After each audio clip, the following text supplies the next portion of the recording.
Okay, guys, we are live. So for those listening at home, welcome to the Dungeon Musings YouTube channel. My name is Kevin Madison, and I'll be your friendly... Still haven't come up with a name for this yet. Your friendly Witcher Master? I don't know. Game Master. Because today we are carrying on with our ongoing game, playing our Talsorian's very cool The Witcher RPG. And with me tonight are the stars of the Witcher campaign. I should say as well, we are playing... the Underneath the Ice adventure from their Book of Tales. So if you do intend to play any of the adventures out of here, this session will have spoilers for that. So if you are intending on playing and don't want to have stuff spoiled, come back at another time, and then you won't have anything spoiled. Otherwise, let me introduce you to the stars, our stalwart band of heroes adventuring in the, the Draken Mountains? First up, we fresh back from his vacation, ready to take on whatever comes, is Will. Hi, I'm Will. I'm playing Sindai, who's an elf mage. Nice. Next up, a little ill, but playing a doctor, is Robert. Yeah, I'm Robert. I'm playing Gravak Astrum. He's a doctor, dwarf, but came from Cadewind, the Northlands. Nice. Next up is James. Hi, I'm playing Selena of Sidaris, a 13-year-old thief and rogue, wondering what a city girl like her is doing in the middle of the snowy waste. Nice. And last but not least, living up to the name of the game, or playing the character living up to the name of the game, is Sean. I am playing Werzium, a Witcher of the Viper School. Very nice. Which we didn't see him use last time. Yeah, let's see. Yeah.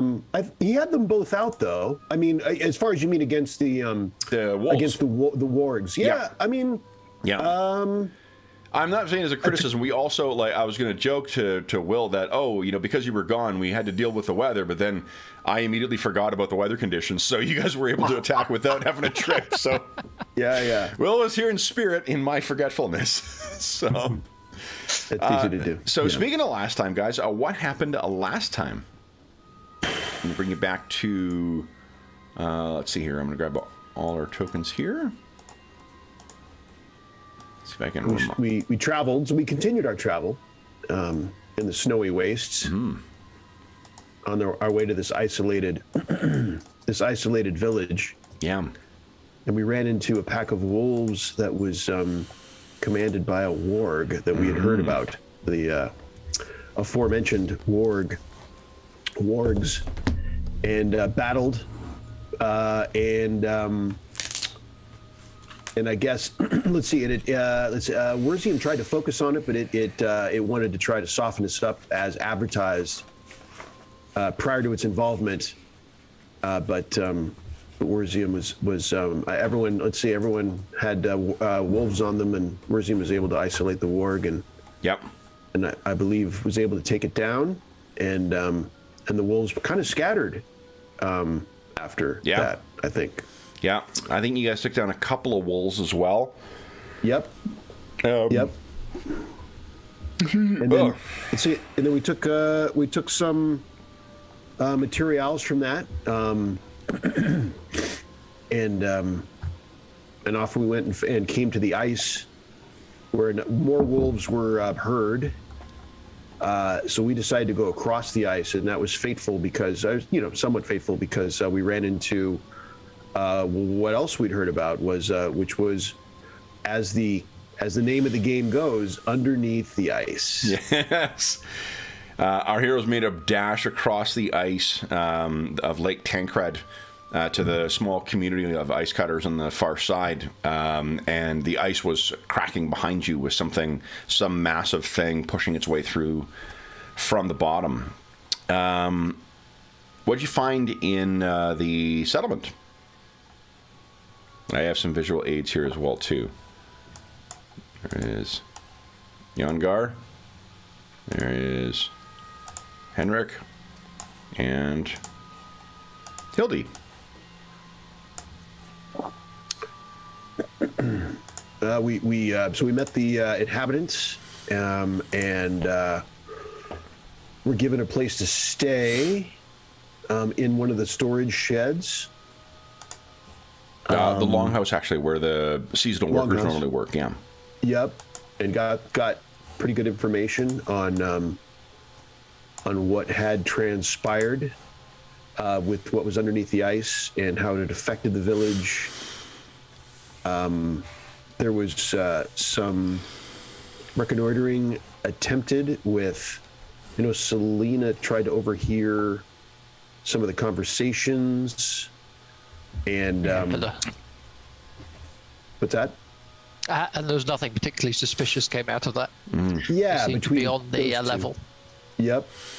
And then they went off into one of them went off into the wilderness, younger, for what Gravik requested. Yep.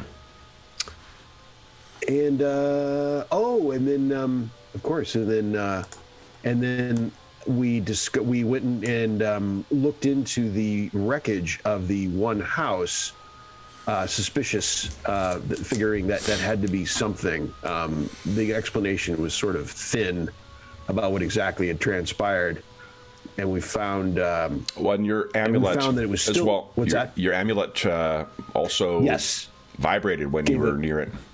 Indeed, suggesting perhaps a curse, and it was still warm, so obviously very suspicious. Something was going on.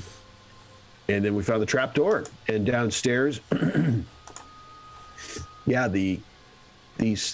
very suggestive but not entirely clear, perhaps, the arranged bodies, the sketches, the whole sketches. But we found the family. Yeah. So family was found. And Dr. Assam was able to identify the injuries as well, too, or the cause of death. Do you remember what that was, Robert? I believe blunt trauma to the skulls. Yeah. Or like maybe pickaxe type thing. And then a couple of them also had defensive wounds on their arms. So it seems more like they were murdered rather than starvation here, or starvation. Yeah. And we found nothing in the. This was a larder, right? Basically, Yes. Or a storeroom. Yeah, and so there was no food down here, no signs that they had been eating down here. So Gravik at least came up with the thought that they might have been killed for their food while everybody was starving. But we still haven't put together the idea of who did the 3 drawings. I think Gravik right now probably suspects, because our younger friend back in the sorceress's house, who seems fairly unconcerned about getting back, really likes food. So I think he's just making that. Okay, that little bastard did it.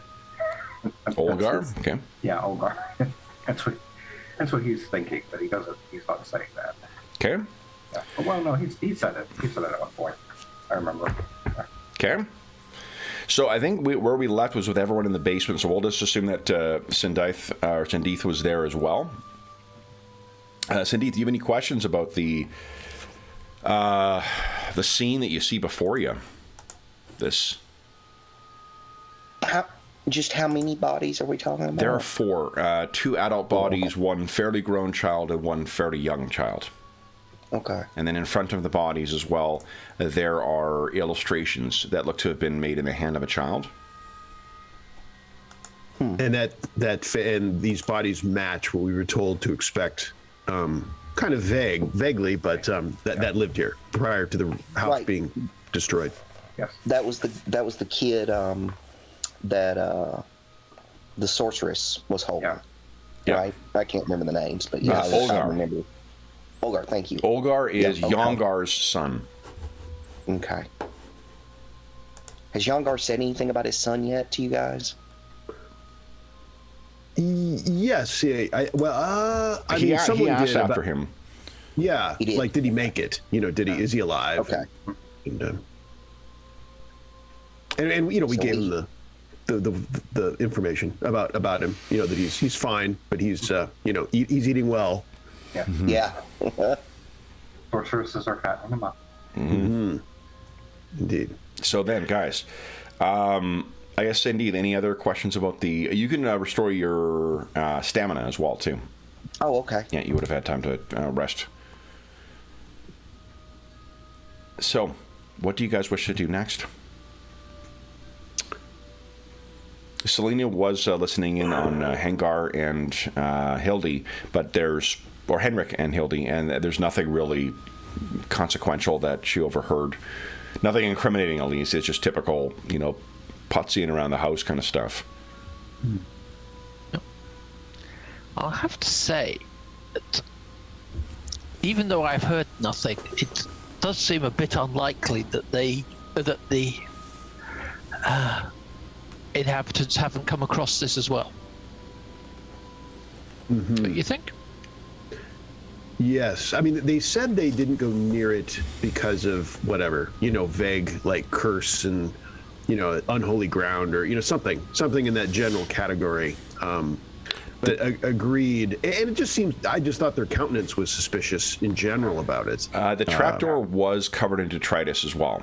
You may remember that you had to move shit in order to get access to it. Okay. Mm-hmm. True. I mean, that could have been placed as well, but... Yeah, or it could have just fallen in the fire, but I have a feeling the fire was set to cover things, to cover what actually happened. Do we have an opinion on how disturbed things were in the basement? Did it match with what was the time frame again? Kevin, remind us of when the family apparently left, according to them. Well, the house burned down, and then they never saw the people again. That was several months back. Okay. So did the basement, as best we could tell, seem to match that, like with activity, signs of activity, of whether footprints or were we able to make any assertion there?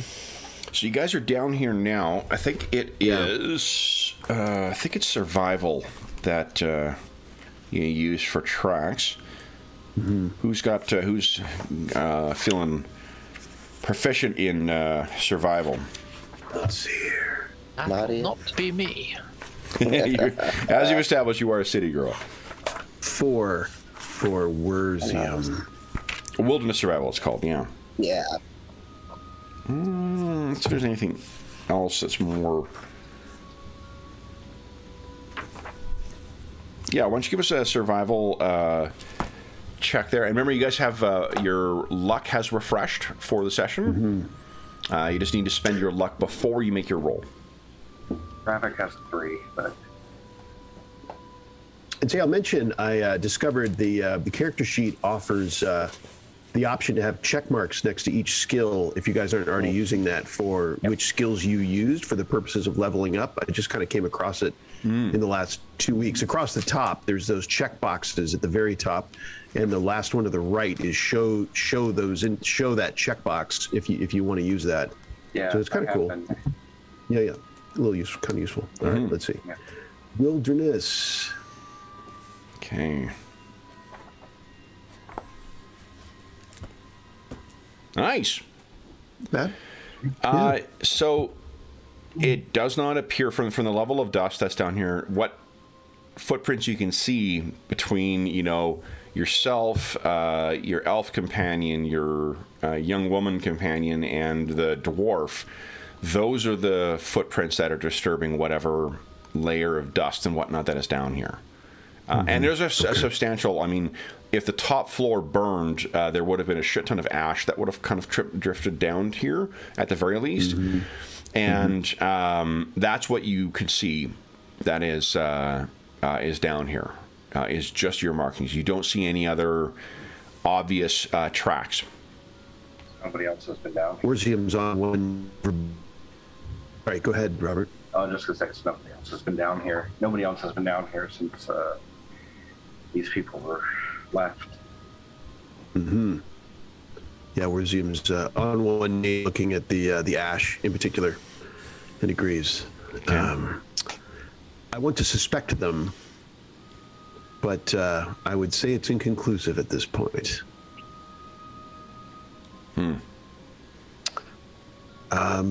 Did we have a plan from last time? I'm not sure we did. As far as to our next, the last bit of the session, you guys found this area. You, Dr. Gravek or Dr. Asram.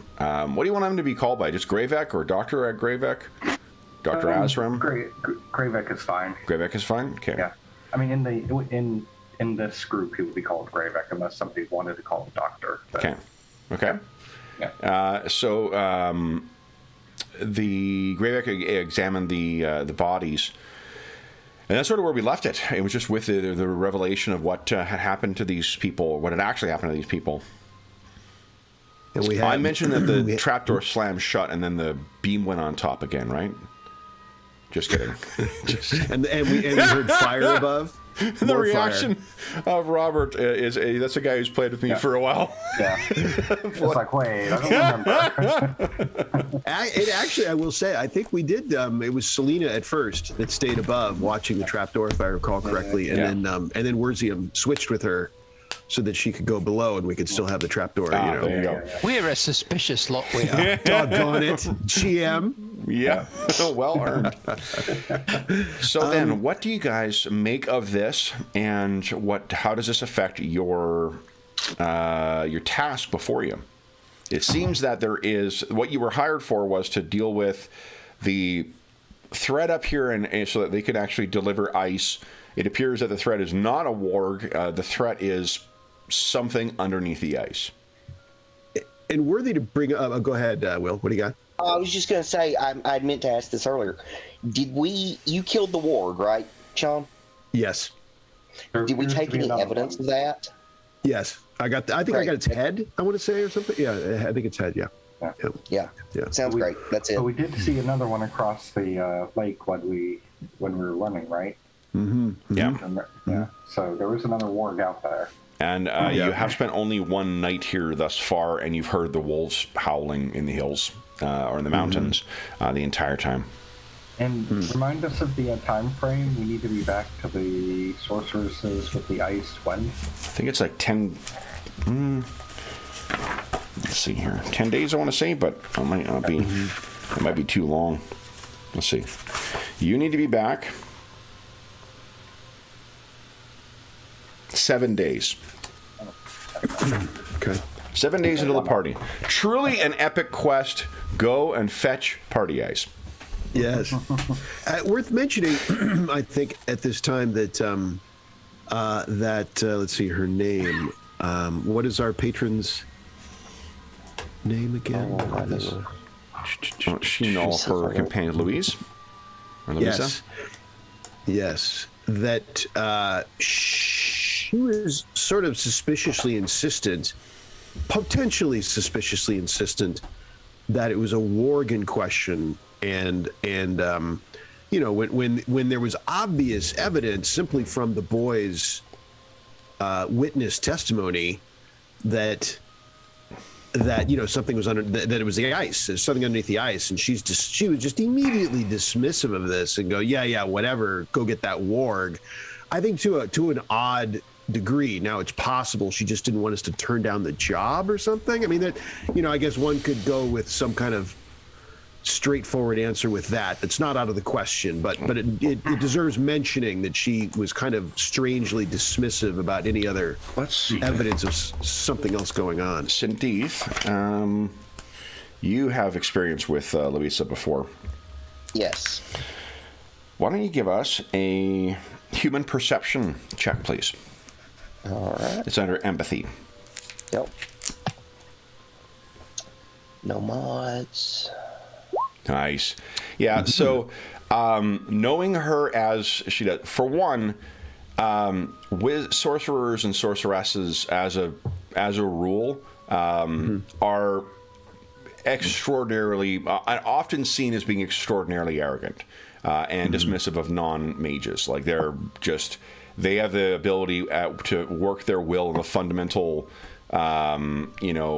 rules of reality and warp chaos into doing what they want it to do. If you're able to do that and affect all sorts of bizarre changes that they can, how do you not think of other people as lesser beings when they cannot do that?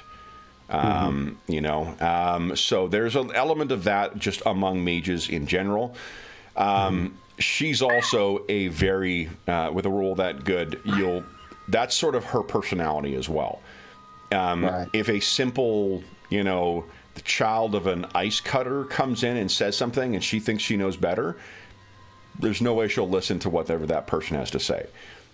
You're not wrong. It could very well be mages are also quite crafty. Just ask Sundaith.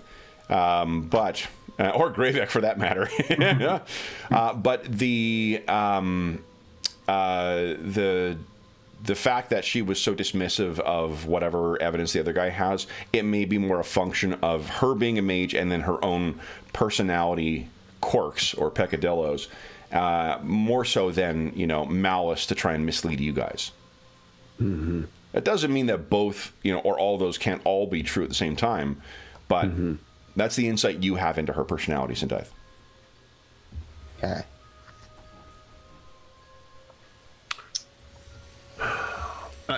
I guess so. I don't know that there's too much to do. There's too many leads.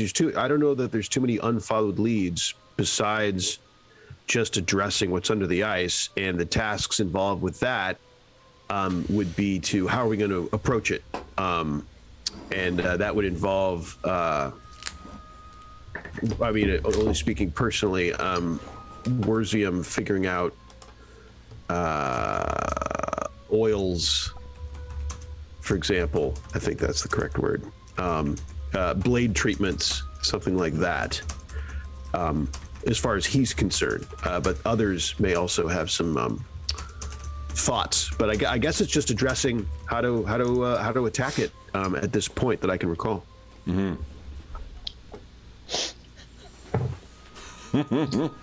There are ice skates in the lodge as well. I don't know about Werzium wearing ice skates. I'm not sure how he feels about that. Oh man, there's the mental image I want. Here's the advantage: Right. when you're ice skating, it's basically like being mounted. You end up having a speed of 12 instead of whatever your regular speed is. Okay. Gravek is surprisingly dexterous on ice skates. I think I might have a look at those. Yeah. Okay. And it's reflexes plus athletics plus 2 to control them. If you need to make a specific to keep yourself, in control. So if you do want to make use of them on the ice, you're certainly welcome to do so. I feel like we discussed having Selena having a chat with Hilda. Did that happen? Did I think it happened? Did it happen? No, she did not introduce. Okay. From at least, unless I got that wrong, James. I thought that you were just listening in. You weren't actually trying to introduce. With Hilda? Well, I had gone in, but then we adjourned to the house, so Okay, that's right. I don't know if we had time for a chat or whether Yeah, so I we need to do it certainly could have later. had. We can go back and fill that in now for what you want to say. So if you assume that Hendrik answers the door, this happened before you explored the basement here. He sort of looks at you up and down. Yes? Oh, sorry to bother you, sir. I was just coming in to see Hilda. Just Hilda. He looks back at her. She's sort of, her eyes are curious now that she's heard her name and someone else is asking about her.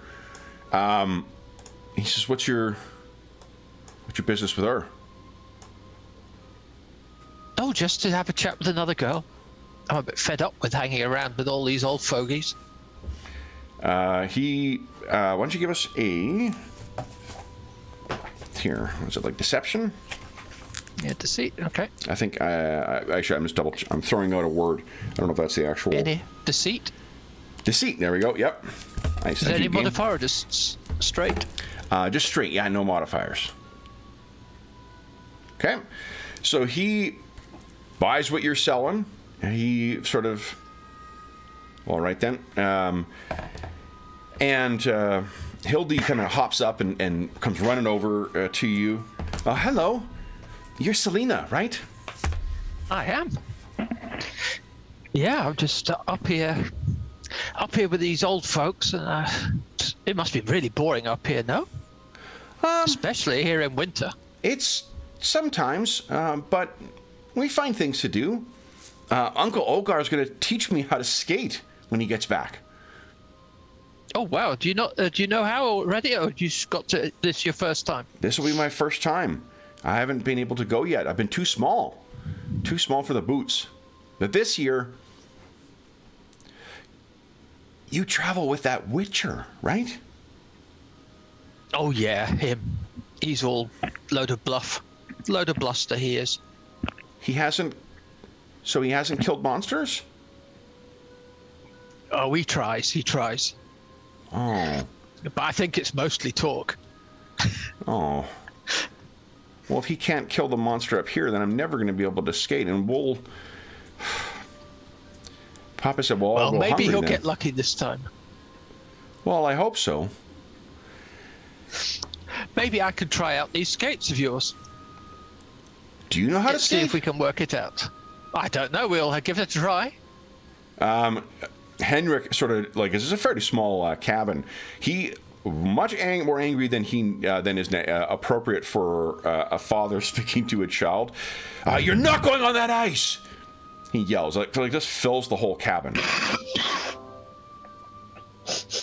She looks like she's been physically hit, with the sound. Not like it doesn't have any sign of abuse or anything like that, but this seems wildly out of character for him. And you think she actually might start crying. I say, wow, that's... we're only going to look on the edges of the lake. What's your business here anyway? Well, I'm just wanting to... I'm just a bit bored hanging out with the Witcher and like. Well, I think you should do what Hildy does and find ways to keep yourself busy.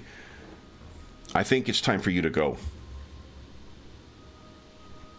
He seems really cross at the discussion of the ice. Can I read him to see if it's just him worried about the monster, or if there's anything else? What is your human perception? 4. That's a total of 4 with your stat? Oh no, 4 with my stat. Yeah, what's the base with it? 13. 13, okay. Okay. He's genuinely upset about the prospect of Hildy being on the ice, but you're not sure of anything beyond that. You're not sure why he'd be that upset. I mean, beyond the obvious of, like, if there's something eating people underneath the ice, there's probably a reason he doesn't want his daughter on there. Yep. I was wondering if he knew something else that we didn't know. Oh well. It seems it still struck you as odd, the volatility of the reaction. Yep. Intriguing. Yeah.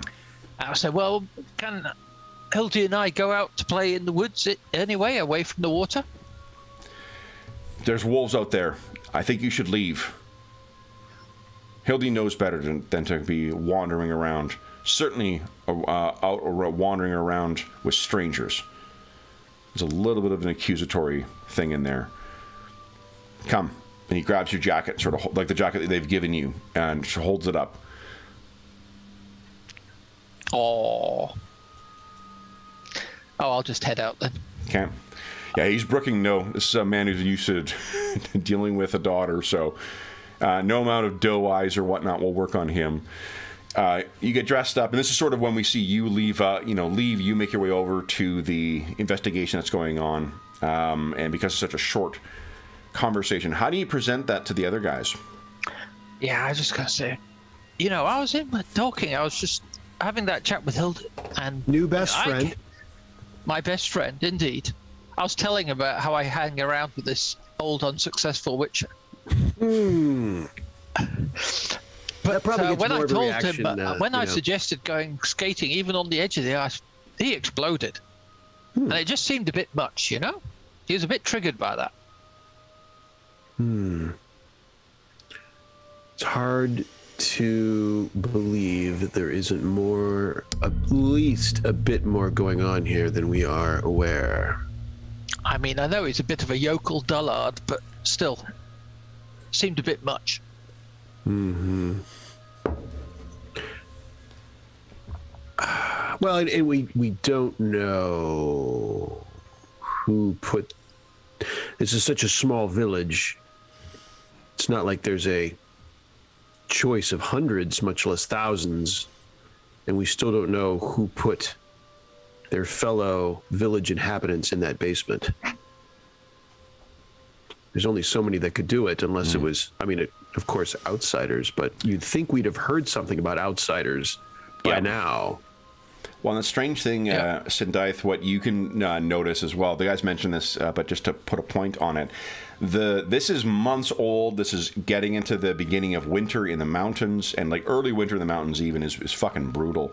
How you can put your hands over the snow-covered timbers that have fallen down, and you can feel the heat coming off of them as if they were, they had just collapsed from the heat of a fire. So there's something distinctly unnatural. I just don't get why they weren't more curious. Again, maybe they're dullards, but you'd think after the family had disappeared that you'd go and have a little root around, wouldn't you?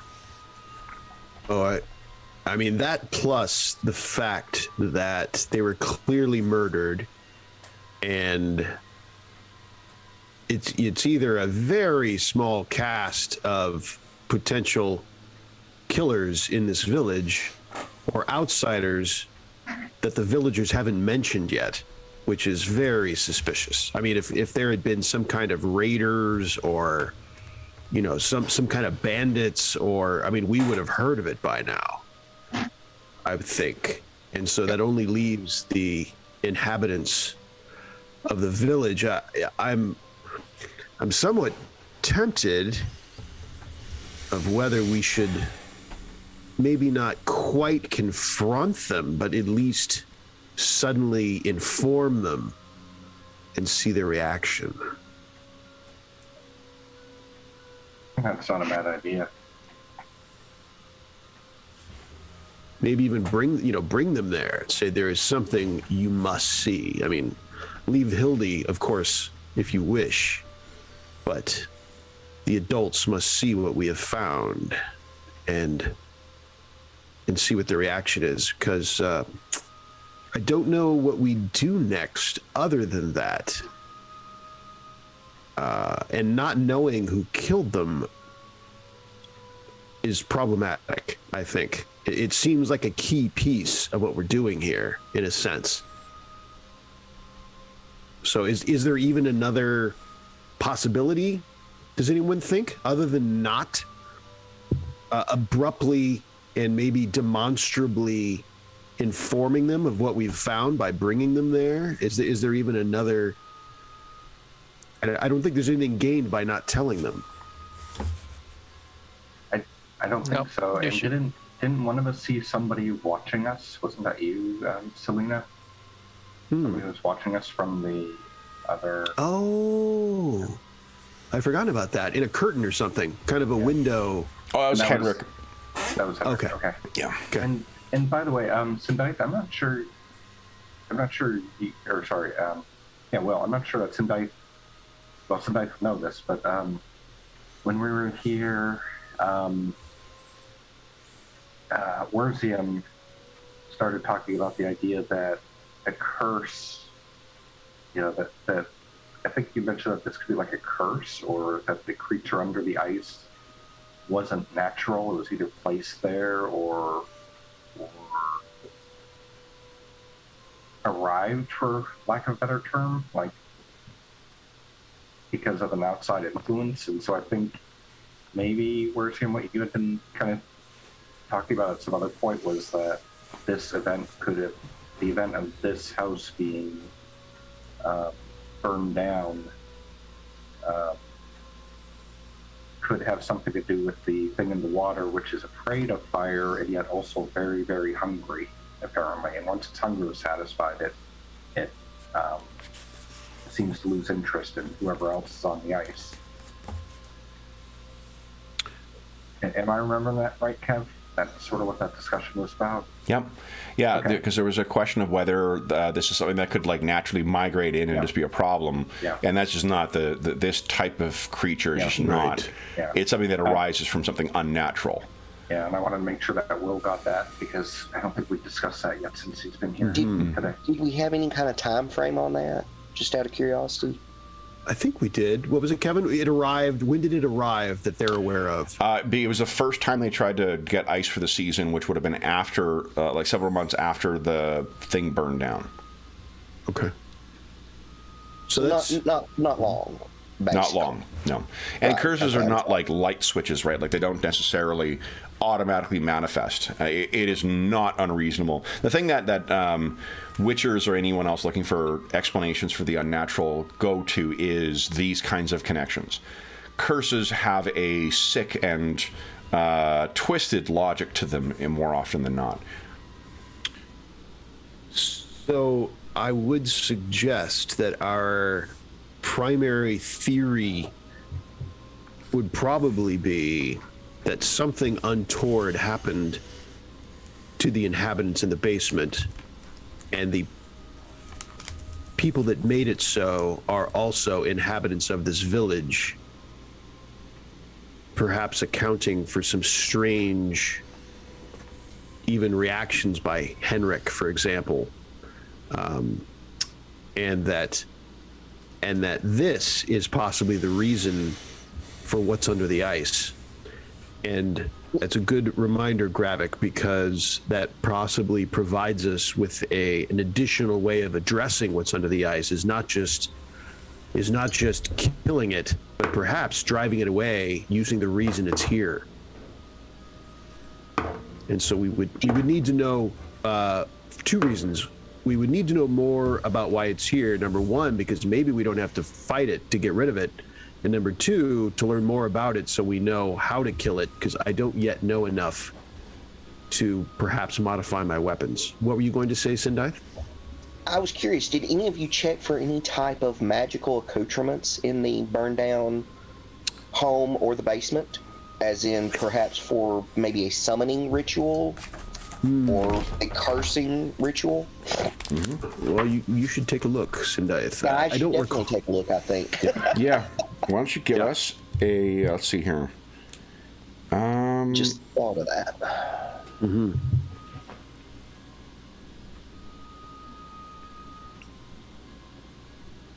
I think it'll be a spellcasting check. Okay. It's not really like a magic lore thing. It's not necessarily monster, or it's not certainly not monster lore at least. But let's do this. Let's swap it up. Instead of using will, let's use intelligence. Intelligence. Oh wait, no, hold on. Where's perception? Awareness is under intelligence. Yeah, so I think it's intelligence and spellcasting. You could just roll a d10 with that, with whatever those two things are, if you like. Okay, they're both 10, so it doesn't matter. Okay. Oh, great. Yeah, so you just make the roll, regular intelligence roll. I thought I clicked it, but I don't see the little mod button. If it popped out... Oh, there it is. It pops up one of those modifier things underneath. My bad. It's hard to pay attention to that. You know? Yeah. Well, and certain of the sheets, too, are much worse for that. So, do you want this? How about this one? And this one, maybe? How about this one? Oh, yeah. Or the AD&D second edition one is comprehensive in its modifiers. All right, so you do look around. There's no evidence of any kind of mage accoutrement around here, or like hedge wizard or anything like that. Nothing for demonology. This, by all appearances, it just seems, apart from that weird, it's warm down here, and the ever feeling warmth, in spite of the snow-covered ruins upstairs, there's nothing down here to suggest that it's anything other than a ice cutter's basement.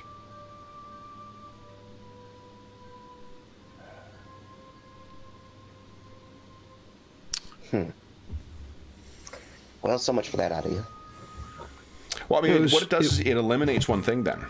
Yeah, right. It does. It's a process of elimination. Absolutely, yeah. So now it's most definitely maybe some form of curse, or I have a gut feeling that it might be the result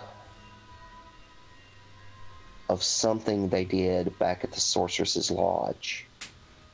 I kind of have this gut feeling of they perhaps were tampering with something they didn't know. You mean the sorceresses? Yes.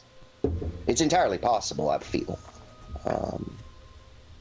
You don't think maybe this creature's coming back for revenge for the family? It's possible. It's also, I mean, on a certain level, it's possible it's just an animalistic intelligence. If it is, then it is unlikely what the Witcher has told you. There's no reason for it to be here. Like, it's not a natural environment. It's not a natural creature. It isn't something that would naturally find its home underneath the ice of Lake Tancred. It's not like a warg, as unnatural as those things are. They sort of predictably emerge from large packs of wolves, and they function in the context of that. The monsters in The Witcher, in the world or the world of The Witcher, right? Like they, through the conjunction of the spheres, they tumbled into our world or to the continent, and they don't have a proper place in the ecology. That's hundreds of years ago, though, so more often than not, they've found their niche, which is sometimes just to terrorize certain regions and whatnot. What is underneath here is not anything that Werzium has encountered before or can identify, and it doesn't seem to be something that would naturally take up, like, a large creature big enough to swallow several grown ice cutters, which is not, easy work. It's not something that would find a lot to eat underneath a mountain lake. So, even in spite of the whatever animalistic intelligence this thing might have, it's not a natural creature that's moved its way in here, a natural monster even. Right. And you told us, had you, Kevin, that it was possible that the curses could spring up on their own, like, the act had occurred. It doesn't require, for example, a wizard's interaction to have spurred it. Is that correct? Like what the wizards learn to do is to naturally kind of they learn the sort of natural tricks of the world in the form of curses. But curses are also the most unpredictable ones to use.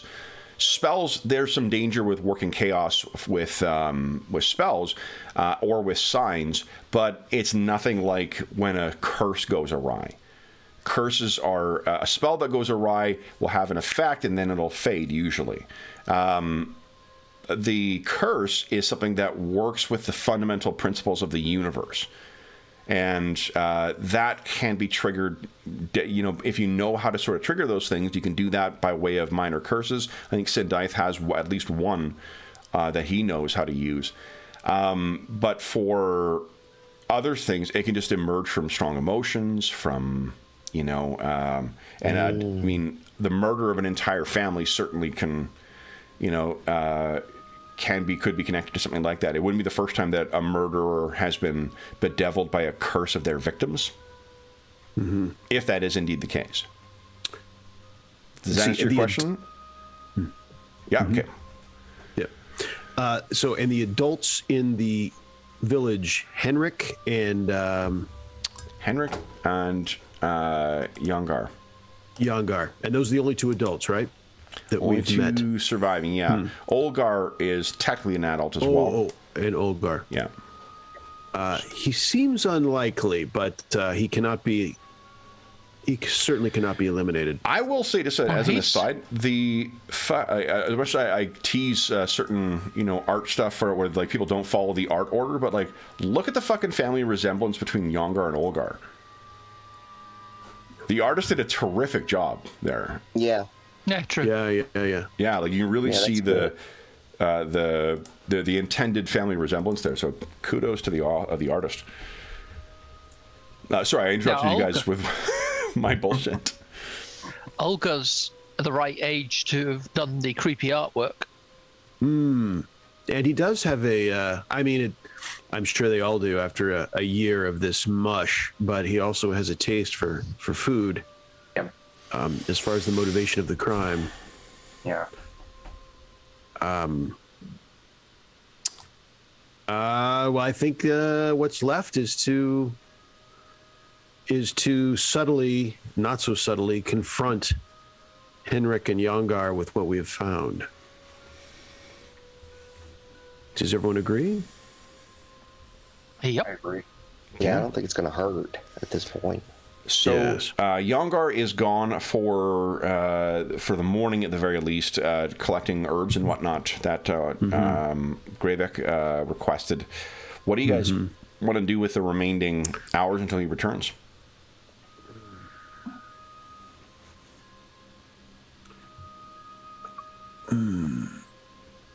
Is there anything, or are you staying out of the cold? Excuse me. Bless you. That's it. Thank you. I think Warzium would probably go near the ice and tempt fate. Like his intention is not to take it on. Okay. But he wants to go near the edge and see what draws it. So he's going to start, so he's the opposite of Henrik's, like, stay away from the ice. Like he wants to go to the ice. Like he's drawn. Like he almost kind of wants to run. He has to kind of have this conversation with himself. He wants to run out on the ice and see what happens. That kind of but he's not going to be completely reckless about it. So he's going to start experimenting. Yeah. That's what he's going to do. So you, what we can picture is that once you guys bring yourself up from underneath this ruin, you're all past the big bonfire. Your medallion finally stops vibrating, Warzium, and or your amulet, I guess, the Witcher's amulet. As everyone else starts heading into turns to head into the longhouse, Warzium seems to be stalking directly out towards the lake. Gravek rolls his eyes. But he actually pulls out his crossbow. He, for some reason, feels, okay, if this guy gets himself hurt, I've got to be there. Okay. And you know what? In seeing that, Warzium may mutter loudly that no one should feel obligated to follow, as he just walks right out. Yeah. Like he's not trying to get anyone to go out in the ice with him or anything like that. He's doing, but you can come. He's not like objecting or something, but he's just feeling like no one has to. No, that's just Gravik. He's like, okay, this guy gets killed on my watch. Sindath, how long did that resist elements spell last, too? I was wondering if you wanted to cast it again.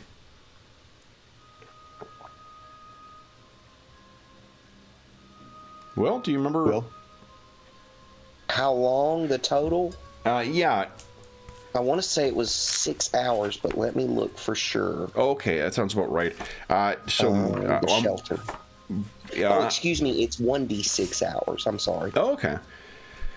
So did you want to, would he have activated that again? Yeah, if we're going back outside, probably not a bad idea. Okay. Okay, so then... let's keep the stamina. Okay. And then you roll for duration. Okay. I think that's right. And then, well, it's easiest to do it this way. Well, 4 hours. Again, as someone who has lived through his share of Canadian winters, in particular prairie winters, the idea of being able to get out and just be like, pooh, put your staff down and suddenly not be affected by it. Attractive? Best spell ever. Now, if we only get something to scrape our windshield, that'd be just. Now, would Anna like it or not like it? Anna's not a fan of the snow. She's got pretty light. She likes if it's moderately cold out. Like she likes playing in the snow and sniffing the snow and biting at the snow and such shit like that. But the cold, she's not a fan. No. I've had to carry her in once or twice because she'll get herself so far out and want to be digging for so long that two of her paws will like freeze. She'll just stand like a bipod and be like, help me, Dad. Oh man. Anyway, so Anna Banana. Who's still sleeping? Right now, hasn't made any noise. I shouldn't jinx it, but hasn't made any noise yet today. Right. It's those late afternoon sessions. That's where it's really lively. Right. Evening. Warzium and Gravek are making their way to the lake. What about Selena and Sindaith? I think Selena would be up against keeping that fire tended in the longhouse, to be honest, and let the old man do his crazy shit outside. Okay, Selena shakes her head and heads on inside. What about Sindai? That failed Witcher.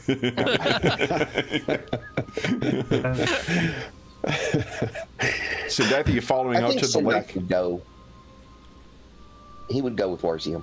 Okay. As they go out, Gravik says something like, "We do know that it doesn't like fire. Is there some sort of burning oil you could apply to your blade when and if we decide to fight this thing?" You're saying that to Warzium? To Warzium, yeah. Yes, we should have some, I'd say, a reasonable suggestion. We probably should have some, if it does show for us, we should probably have some fire to confirm its reaction. Sean, do you happen to have your Witcher book on hand? Yes. Okay. And I guess, well, quickly say once again a big thank you to everybody who supports us on Patreon or puts up with the ads on the channel or buys anything from our Redbubble shop, because you have supplied all the players with copies of the Witcher core rulebook. So thank you so much for that. Much appreciated.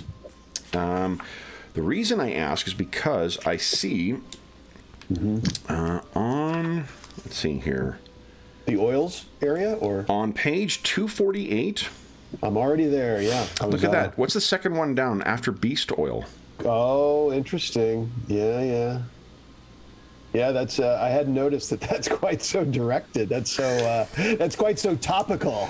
It was something I found. What kind of oil is that? Right, and it's funny. Well, I had it up here, but there's kind of a lot of them, right? And last session, I felt like one of the themes was we didn't know much about it. Like that Warzium was kept thinking about it, or we kept talking for sure. about it. This is like just as a on a meta level. This is sort of what writ large, what most like Witcher focused adventures are going to be. Is like, what the fuck am I fighting? There's going to be some backstory that's related to this monster. That's sort of every Witcher story, right? There it is. Is there that kind of thing. But having with Gravik having brought your attention to that of like, well, how do I fight this thing? Knowing that there is something called cursed oil. If this is a creature of a curse, then that is certainly something that, and I think it's like 2 pages afterwards is where you find the recipe for making it. Yes. Yep. Let's see. So I will probably, I would share that with what do you whoever, say? But what do you say? Gravik, with our as we're heading towards the ice, he says with our determination that this is likely the result of a curse, that directs me to what I may need, which consists of, and I will say out loud the names of those components, which Sean is looking for now. So I think it's on 250. Okay. Let's see here. Because it shows the components. I'm not sure if that's. I don't see the name. If they have names, that's what I was saying. Yes, they have names on the. So those go back to the crafting section. They're on the character sheet actually as well too. Like they have on the first page of the character sheet. The character sheet's fantastic for Roll20 for The Witcher. Oh, I got it. Thank you. Got it right there. Yes.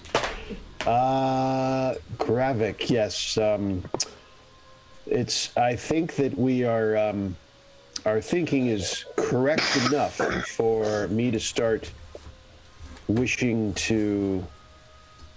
striving towards putting together this oil that I think will be useful against it, which is consistent, you may find curious, of vermilion, ether, hydrogenum, and vitriol. If those mean anything to you, or whether you have any in your store. I will see. I have a bit of ether, actually. Says the Witcher, poking around in his bag, his own bag, as he's trying to remind himself. All I have is Rebus on me. You said part of it. What did you send Hangar to go get? Or not Hangar, Yongar. I have to remember what I wrote it down. Gotta find that. Did you put it in chat, perhaps? Because if we scroll up, we've only made a couple of rolls this session. Mm-hmm.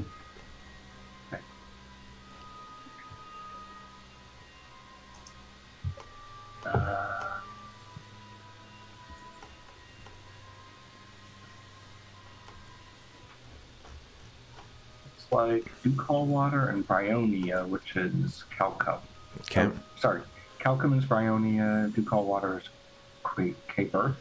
Kebrith, okay. Quaberth. Okay, so he hasn't gone looking for either of those. Because what I think if there is common stuff, he can find anything that is common in the mountains. So you said you needed.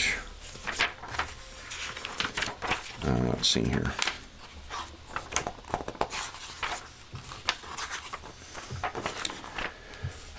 Vitriol can be found, so that calcium ecum can be found commonly in the mountains. Which one? That's vitriol, source of vitriol. You need hydragium. That stuff's all rare. Hey, werewolf saliva. There you go. You're good to go. Yeah, hydragium is going to be the tricky one. It looks like it's mostly forests or found on like magical creatures. Vermilion is rare. Mountains, there's one that is phosphorus. It looks like it's quite hard to find as well. There's also wolfsbane. Yeah, wolfsbane you could find in mountains as well. Same. And the forage DC is not that hard for those things. And what was the last one you needed? Calcium? Vermilion, ether, hydragenum, and vitriol. Oh, okay. Oh, aether. Yes, that's the one I wasn't looking up. Aether. There's a common thing in for aether as well too. So really, it's just the hydragium is the tricky one. Because it's forests more than mountains. Yeah. Or creatures. And wargs are not magical, right? They're beasts. They're not. Wargs are magical, but the only thing you can find on them is, I think, their pelt. Okay. Yeah, they aren't. Yeah, beast bones, dog tallow, and wolf hide is what you find off of them.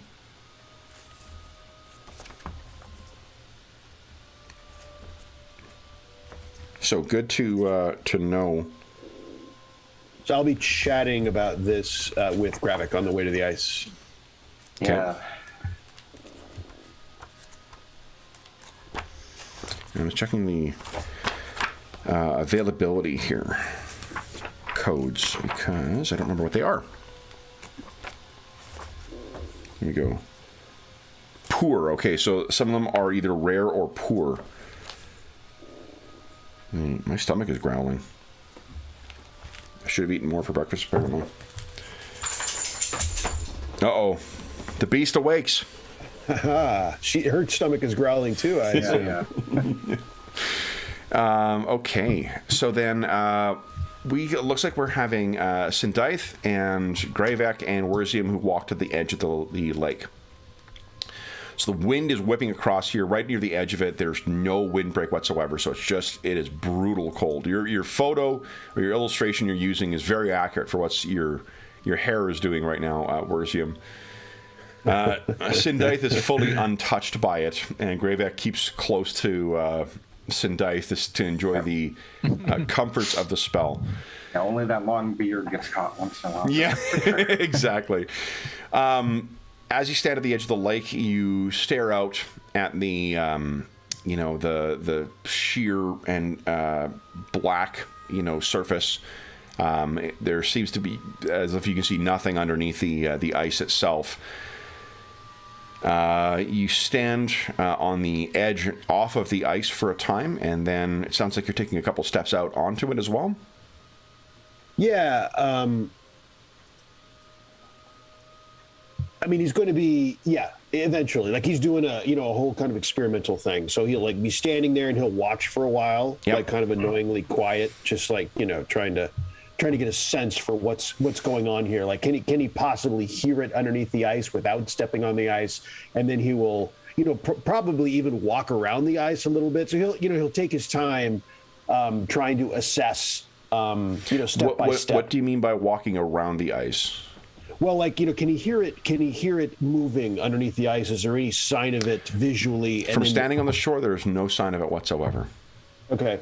And then, he may walk 20 meters down around the ice, off the ice, but around the ice to see if that changes. So up and down the shore? Yes. To see if that changes what he perceives, both auditorily and visually. Yep. So sort of a predator's, what's going on in this, whether he's catching a cougar or, looking for some monster, trying to see. And then after that, assuming he gets no input, he will, start proceeding out into the ice. So you guys can see Werzium stalking up and down, and stalking is the right word for it, it sounds like, up and down the lake, his eyes trained out onto the, looking out across the expanse, the mountains looming above you guys. There is no sound that draws your attention, nothing you see, and more importantly, your medallion remains silent and unmoving. You stalk back and forth, and then, your shoulders rising and falling, resigned that apparently it's not just going to come to you. And I think Werzium will look at Gravik like, be ready, and then heads out onto the ice, and will be very sensitive to any vibration. Because again, he's not really intending on this happening right now. So he's experimenting. So he's going to want to dash back to shore is his intent. As soon as the medallion, gives this first tingle, he's going to be ready for a move. And as cinematically cool as it might be to have the ice kind of, crack and whatnot as you step onto it, it's far too frozen at this point, and it's been cold for far too long. You step out, it's like stepping onto, worked stone, effectively. And Werzium knows, not to be taken in by the fact that his footing's not going to be as stable on the ice. So he's not going to he's not going to go too far out. He's not going to be reckless about this. But how far does he walk out this first foray? Let me see here. I would say Selena's at the window. Yeah. Is the old Witcher going to get eaten out there? 20 feet. Okay. You take about 6 paces out.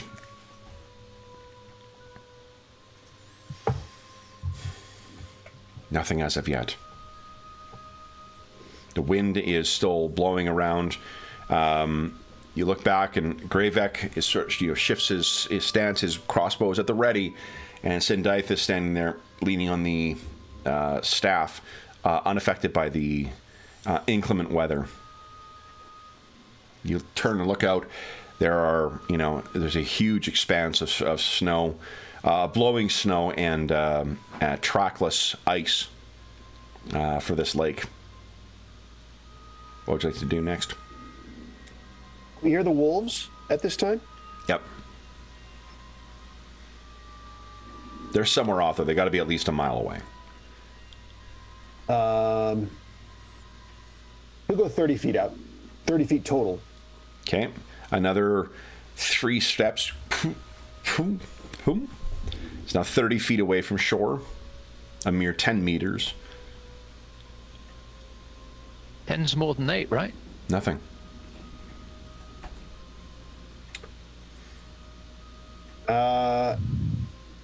He'll Yeah, actually, that's right. So you would actually hit a point where you sort of step out from the shelter of Sindaith's spell, and suddenly the full force of the elements hits you again too. And the cold is bracing, even for your mutated physiology. It sort of takes your breath away as you're suddenly hit with that cold once again. And I mean, I think he likes it. He almost prefers it in a sense because, he wants to know what's actually happening. Yeah. For this, and so, and he's going to go. I think he's just going to wait. He's not going to go farther than that. That's it's. I think he's thinking to himself that's more than that is a bit reckless. He's just going to use time. He's going to just stand out there and see if it'll be drawn eventually. Put yourself in the beast's position. How would it know you're here if you're just standing still?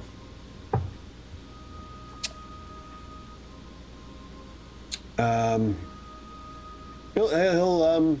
will.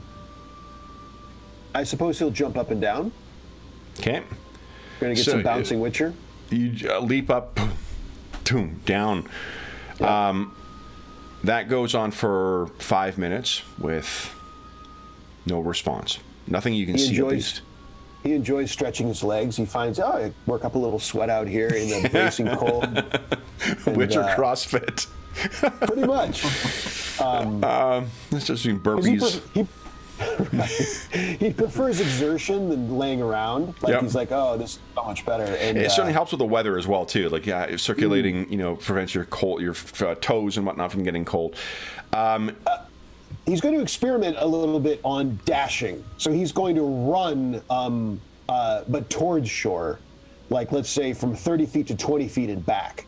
Okay. So he's going to experiment with his footing. Both, he's going to see if that draws it. And also, he's going to see if he's going to lose his footing and make a fool of himself, at least without it here. Rather than with it I think. Why don't you give us? I'm not going to keep making these rolls here, but another roll, Sean. Another one. Because I'm never a fan of the just fishing for failure. That rule had a skill, I think, and I can't remember. Yeah, that's what I was actually looking here. It's athletics. Would you give us an athletics check here, please? It's not super high. Athletics. Okay. And actually, the thing is, it'll only be when you run back out. Not to be overly dramatic, but when you're running in, Sindife's spell will protect you from that. Oh. You'll have footing as you run back in, but it will be as you race out.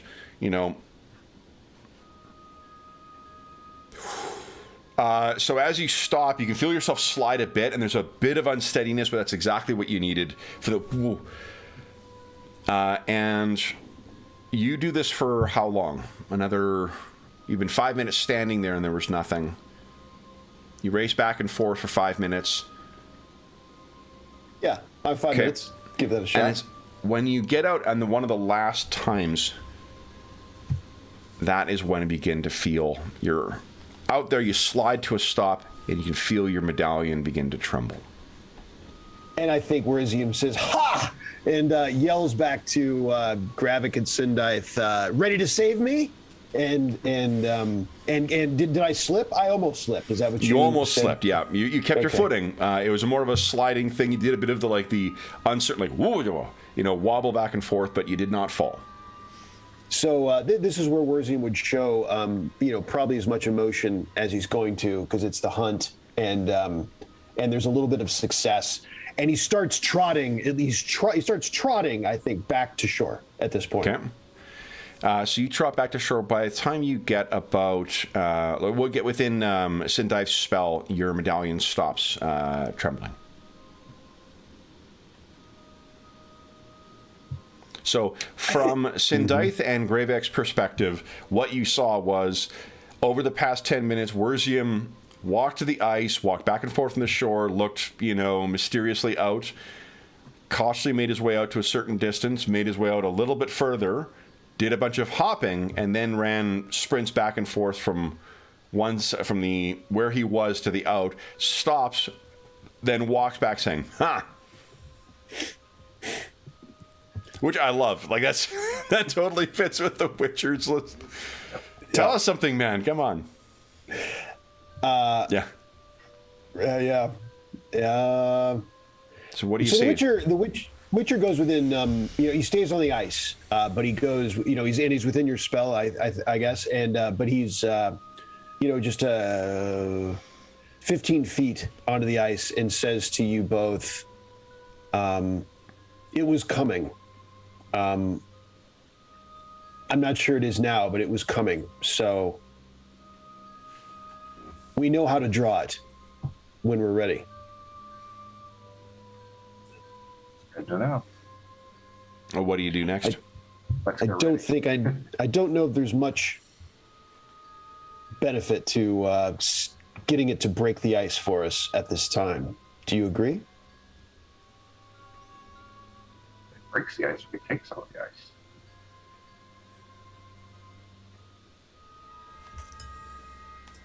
Oh, for our task. Yes. Yes, that's true.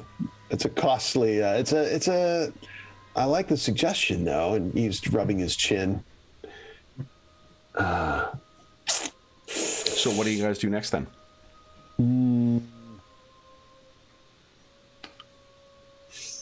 Wait for. If you make your way back to shore, Wurzim, your medallion does not begin to tremble again. Wait for. What's his name?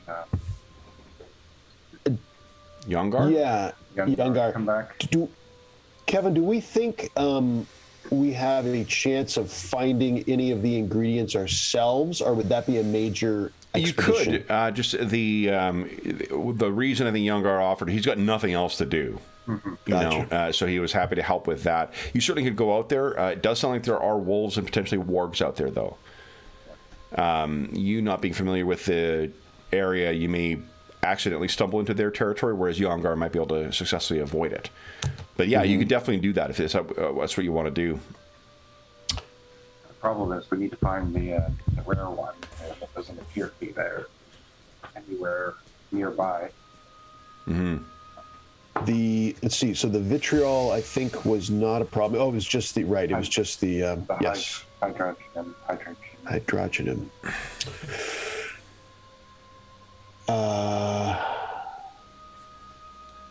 Find a werewolf. How far away? Forests are like days from here, Kevin. Yeah. Mm-hmm. Hydrogenum. I don't know. I don't have any real thoughts on a shortcut to that at the moment. Maybe back at the sorceress's keep, but yeah, it's a long way. Another question is that by the time we take Yongar and Henrik to the basement, is there a possibility will that affect their cooperation in helping us find the ingredients? I think is a worthy. I don't think so. I think knowing they have to have help. And I mean, if one of them did it, yes, that'll affect it. Gravik's kind of thinking out loud, but he says, if it is Olgar, I keep thinking the young one is. I have to think. I know Yongar and Olgar, so it's like I keep thinking Yongar is the young one. So if Olgar did it, they might be more embarrassed. Not embarrassed, but yeah. Mm-hmm. If one of them did it, I think there will be trouble. But the other one, they need this job. They can't. Yeah. They can't just disappear and start over. I don't think. Indeed. Let's see. I think we need to keep a close eye on them. I think there's, if one of them did it, he might try something, but I don't. At most, I think he might run because we have Witcher, we have. I don't think anybody would be so foolish as to attack a Witcher. Should we look for ingredients on our own? How does everyone feel? Unless about we can it? find the hydrogium, I don't think is it worth it. Just let them do it. Let Younger. Okay. I'm inclined to suggest we wait for him to come back. Okay. I guess we're just. Can anyone else think of anything else to do while we're waiting? Was there any? This is just my ignorance of the rules here. But there's not any way of transforming one substance into another, is there? Not unless there's magic, like a spell or something. I don't think. I didn't see anything in the alchemy. I was like almost going to suggest let's kill another warg and take its saliva and see if it's a close enough match. The werewolf saliva, but yeah, I don't. Yeah, I looked over the alchemy rules. Okay, so there isn't a thing. All right, then. Unless there's anything you guys wish to do on the lake, let's assume that you guys are heading back inside and waiting for Olgar to or Youngar to return with whatever the supplies were that Gravek had requested. And why don't we take our mid-session break, and then we'll come back and see what you guys do next. So we'll be back momentarily, folks.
All right, sorry about that, guys.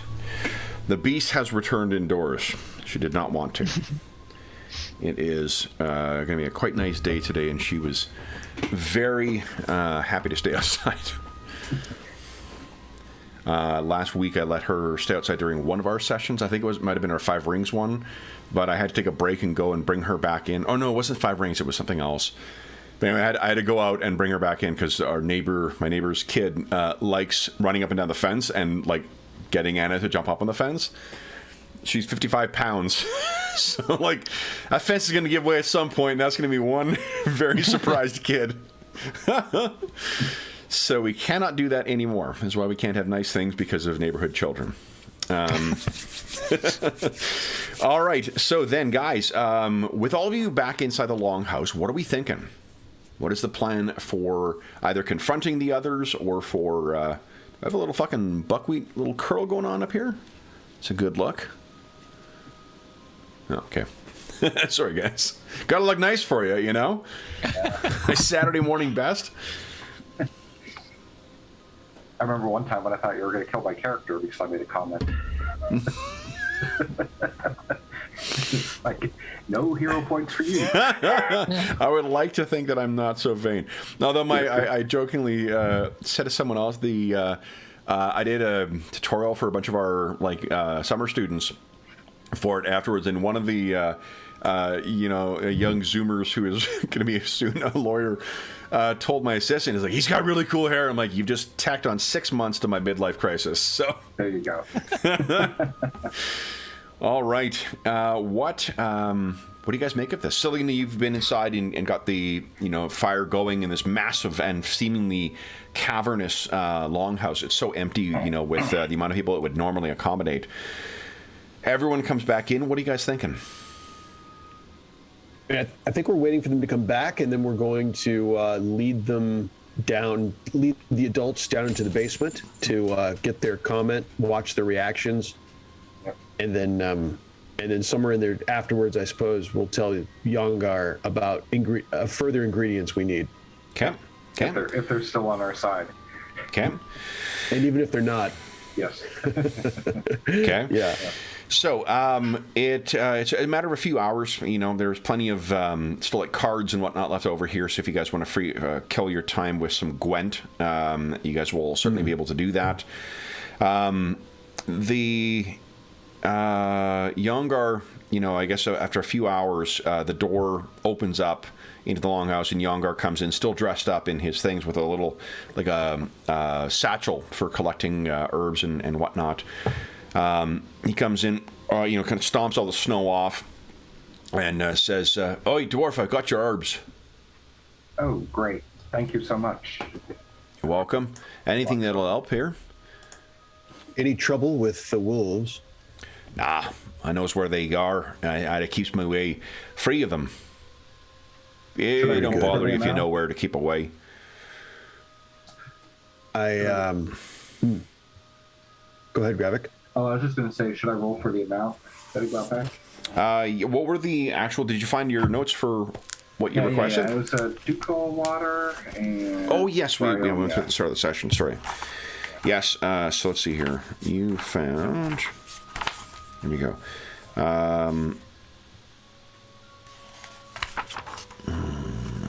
Yeah, I guess a 1d10 roll for the ducal water.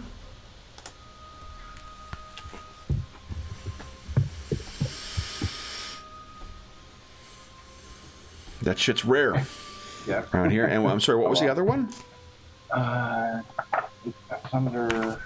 Sorry. I rolled down to see it, and then I lost the notes again.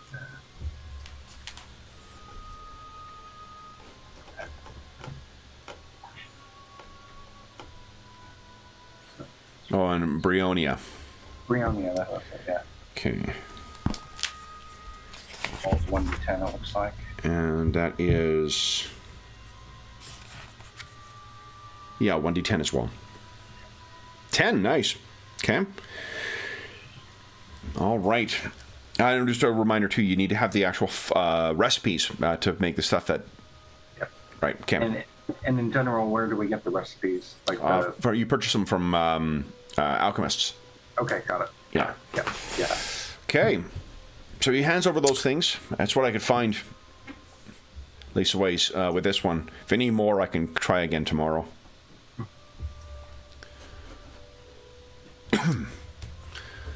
Have you got a plan then? We have discovered something interesting at the wreckage of the house. He looks at you. What were you fussing in there for? Well, we wanted to see... I don't want to tell you your business, but what's that got to do with the thing in the lake? Well, we're not sure. We're not sure why it's there. Can I judge if he looks anxious? I have made rolls for each of you guys for human perception. I'll let you know whether there's anything. Okay. Things. Yeah, but you're sort of studying this guy. He seems. He was the one who told you guys that it was haunted before, and it doesn't seem. He just seems a little surprised at like, why were you there? In my experience and history of monster hunting, places aren't haunted for no reason. And I wanted to see for myself what it looked like there. And in fact, we have discovered something interesting that we would like you and Henrik to take a look at and see what you can, just give us your thoughts. Let's go collect Henrik and have a look. Yes. All right. So he bundles up again. You guys get your stuff on, unless Siddhartha activates a spell once again. And you head over to collect Henrik. You knock on the door. He answers. Yes? Oh. Was there something, Youngar? They just, they want us to come over to the ruins. They say they found something over there that relates to the beast. Sindaith, you can see there is, he's hiding it fairly well. There is the sort of like eyes go wide for a moment with Henrik. He seems upset at the prospect of going to the ruins. And he says, oh, for what it'll help, yeah. And hold on. He says something. Hilda, you stay in here. No going outside. Gets his coat on and joins you guys outside. So the lot of you head over to the ruins. Did you leave the trapdoor open, or is it closed now? Closed, I would think. Okay. So make your way over. And are they armed? Did we see that they have any weapons on them at the moment? No? Okay. You guys make your way over, and Siddhartha, you can see that Hendrik seems to be kind of straggling. He's keeping himself to be the last one to sort of walk over. You make your way over, throw open the trapdoor, and then what would you like to do next? Are you bringing everyone in the basement? I think the Witcher. Yeah, Witcher will lead the way down. I mean, it's probably dark down there, and he's gonna stride down without hesitation, since they seem to be especially at least Youngar seems so spooked by it. He's going to try to dash that a little by just walking right down. Okay. Who's next?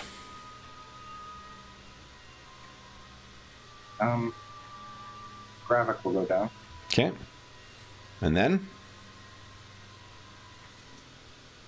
We'd like to have at least one of them come down. Will, you're muted, I think. Sorry. That's my fault. I'm sorry. Yeah, that's where I would want, the NPCs to be, is between us. Yeah, I think I'll say to Henrik. The basement can't be that big. No, with Henry, I'll say, after you, mister. And he looks down at you and scowls. Looks at Youngar, and then Youngar goes down. Henrik goes down. And it's dark down there, so you will need to light a torch of some kind. And you guys still have some torches left. So Younger says, "What is it? Didn't know that the basement survived the fire. What do we see?" And then as soon as he gets down in and can see where, the bodies are, oh my. Oh, for all the gods. They were down here. They were down here this whole time. And this is Youngar?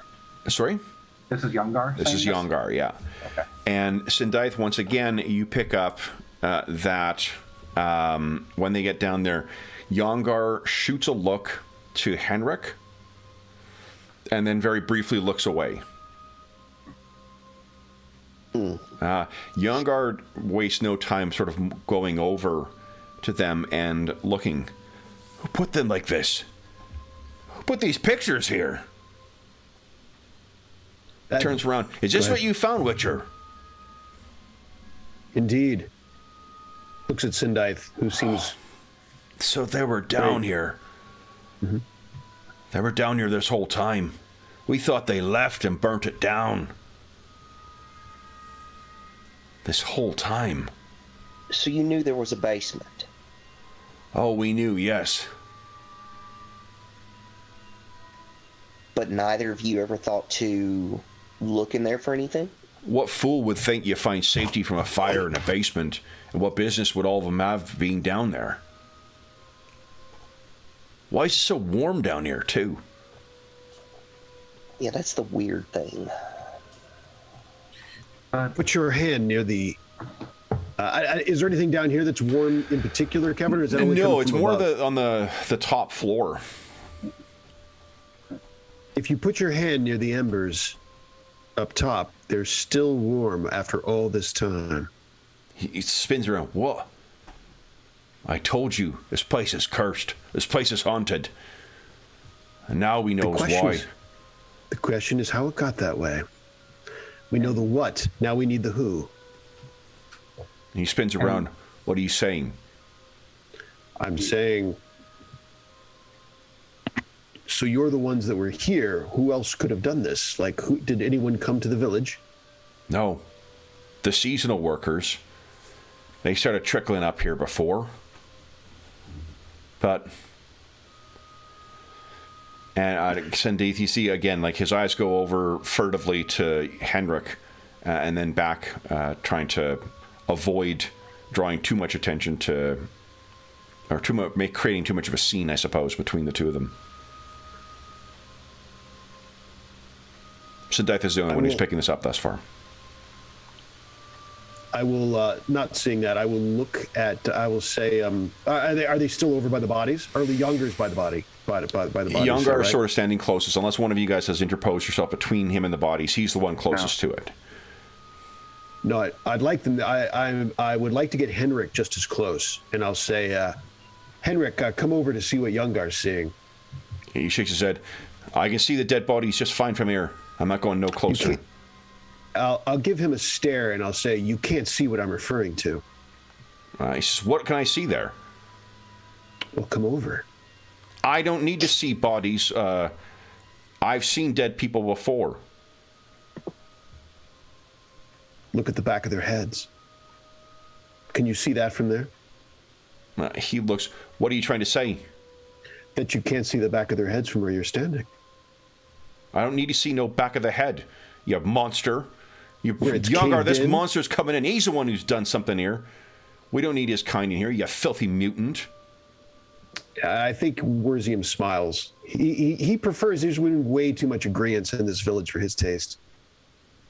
And he smiles. He finally has something to grind against. And he smiles kind of evilly at Henrik. Yeah.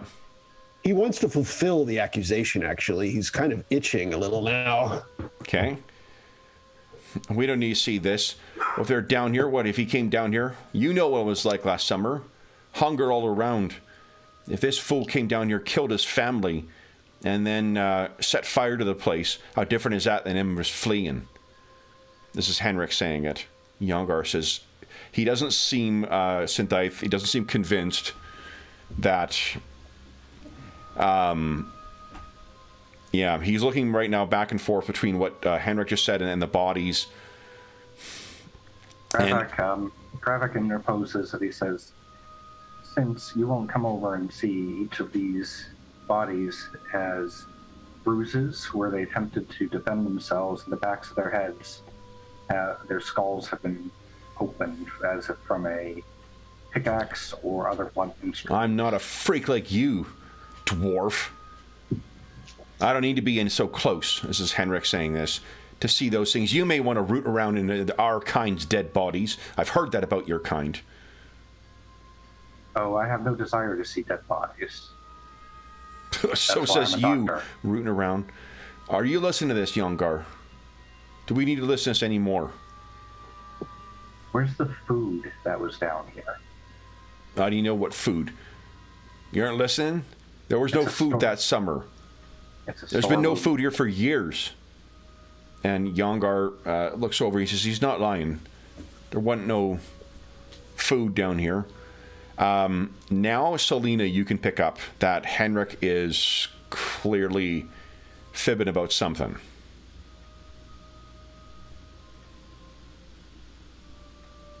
Sindai, hey, Mister, you're real touchy about this, and you don't even want to look at your neighbours.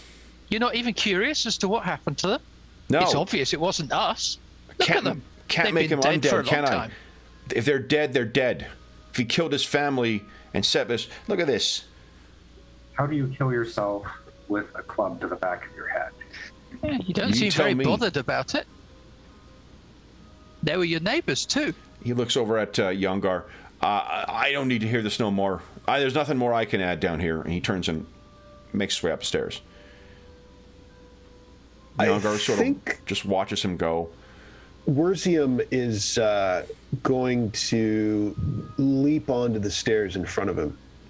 I don't think from where you position yourself, unless you were standing at the stairs, you described yourself as being closer to the bodies, you're not going to be able to do that. You can go and grab him and try and prevent him from going up, but I don't think there's a way of reaching him to prevent him from going up. Did you want to go grab him? I'm going to go to the base of the stairs and I'm going to try to be in a position to make sure he doesn't close the trapdoor. So that's what I'm going to. So he'll be in front of me. He's doing what he's doing.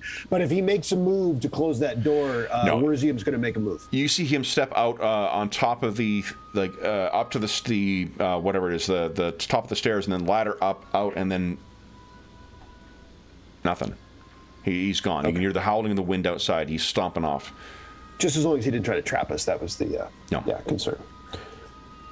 I'll do a wink at Yongar looks over at you, Gravek. Sorry, James, what did you say? I'll have a wink at Werzium, and then I'll scamper up the stairs and try and keep an eye on Henrik as he goes. Okay. To which Werzium just says indeed as Selena goes by. All right. So Yongar turns to Gravek and he says, You're certain that's how all of them died? Yes, I mean, if he has to be wrong. There's no way someone could kill themselves the way any of these people have.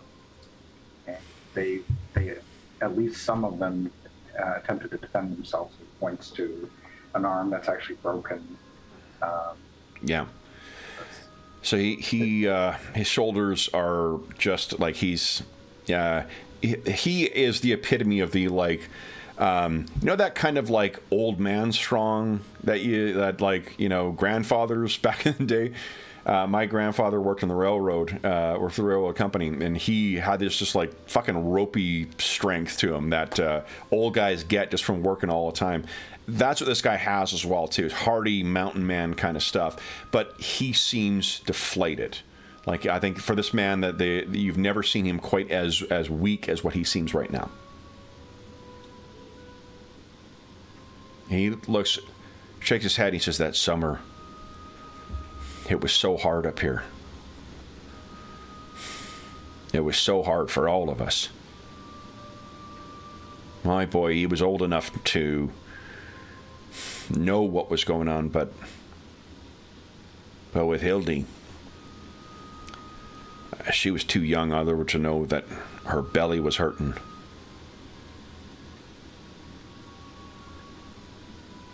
can I make a persuasion check and get him to tell us a little bit more? Yeah, you can try. Absolutely. Like he's trying. It sounds kind of like he's trying not to say a lot. Yeah. Go ahead. But I want to kind of try and persuade him. Yes, tell us more about exactly what happened. Okay. So. Nice. And what do you say? What is a good thing to say? Tell me more specifically. What do you mean about your son versus Hildy? So he looks at you and says, Your people have had hard times. You know what it's like to live in the mountains, from what I hear. Yes.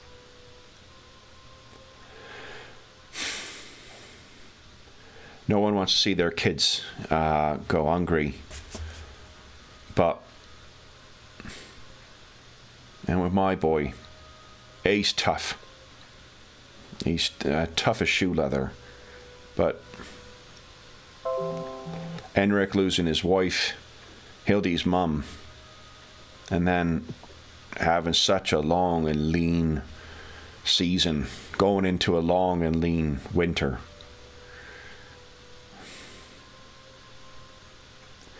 When he said that the fire was an accident and that they had left, I didn't want to turn my thoughts to any other possibility. So he was the first to discover it. He was. And he thought, and with the ill tidings of this place, I didn't know about the heat here, Mr. Witcher, but I knew that this place was, something was unquiet here.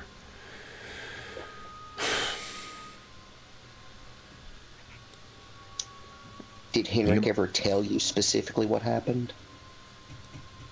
I didn't know these were down here. I took him at his word. What he said seemed rational, even to burn down the building on their way out.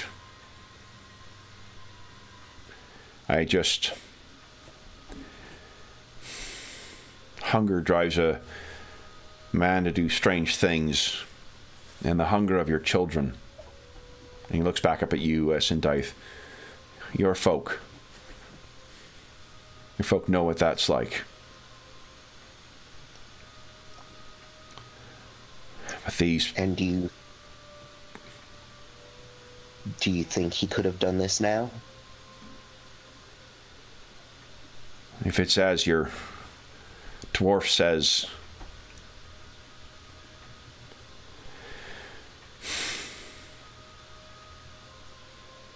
desperate situations will drive men to desperate actions.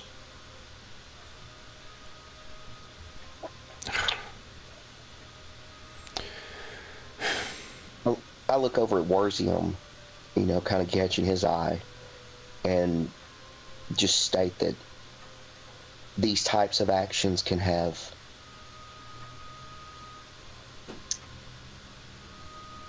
far-reaching consequences. It seems like Yongar suddenly put something together, and he looks at you and says, the beast. You think the beast is related to this? The beast is here for a reason, and it's not for the same reason the wolves prowl the prairies. It's not here for food. It's not here for territory. It's here for something else. And this is a prime reason. Could be a prime reason. Probably is the reason. So it's come for him then? Something like that.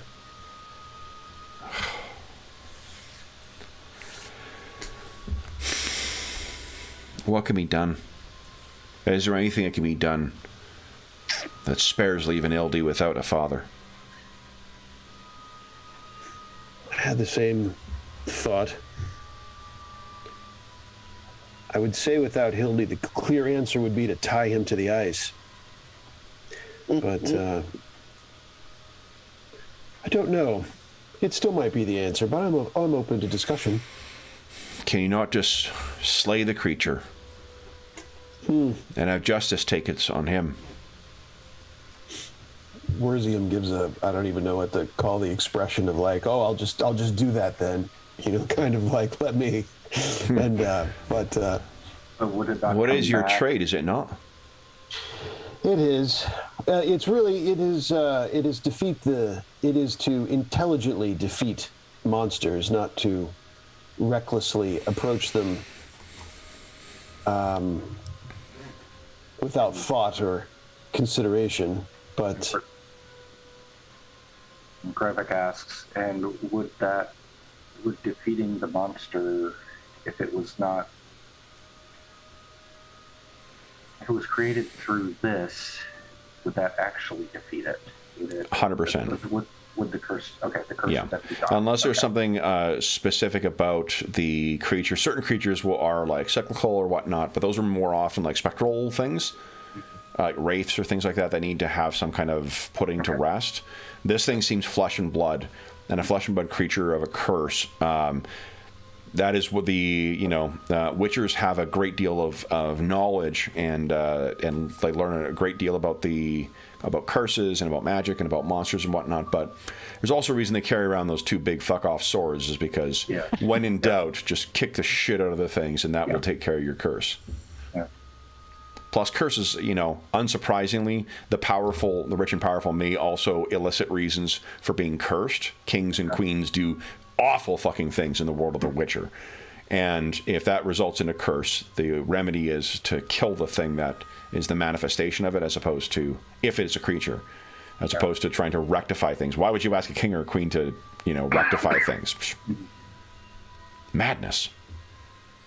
Right.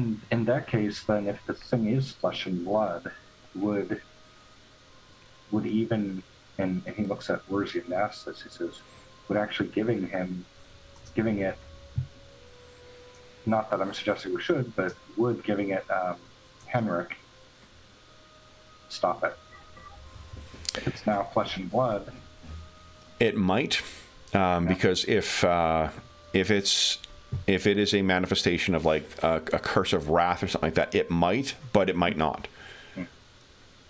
There are certain things like this that are resolved that way, but. So what do you think, Younger? Are you so you would go on living as before with a likely killer of families? If he did this year, it wasn't him. It was the circumstances, and this doesn't excuse mind. And these folk had children too, but sounds like next time you have. Oh, I'm not there. I had. You don't want to think of it of the folks that you depend on, but I had a suspicion that they might have been hoarding too. Not letting everyone's kids get their share, keeping for their own, which is understandable. As I said, he looks up. You're no father, Witcher, are you? No. You, dwarf?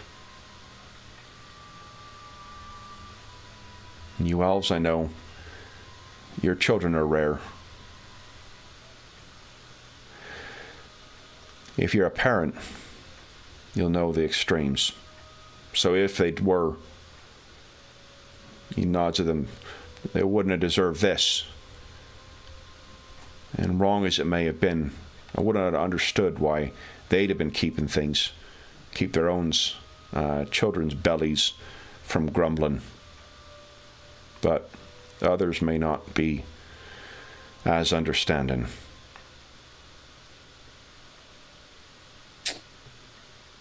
Gravik breaks it and he says, and these drawings, do you have any idea who may have done these?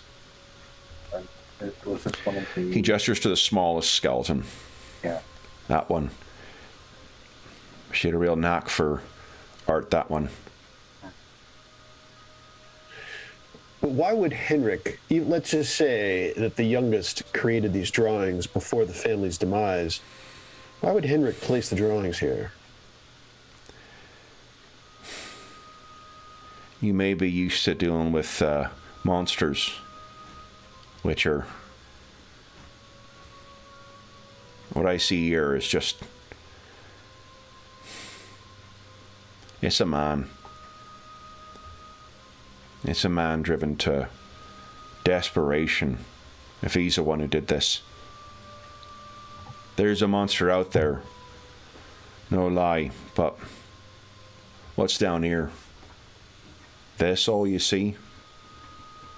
This is done by man. Not a monster.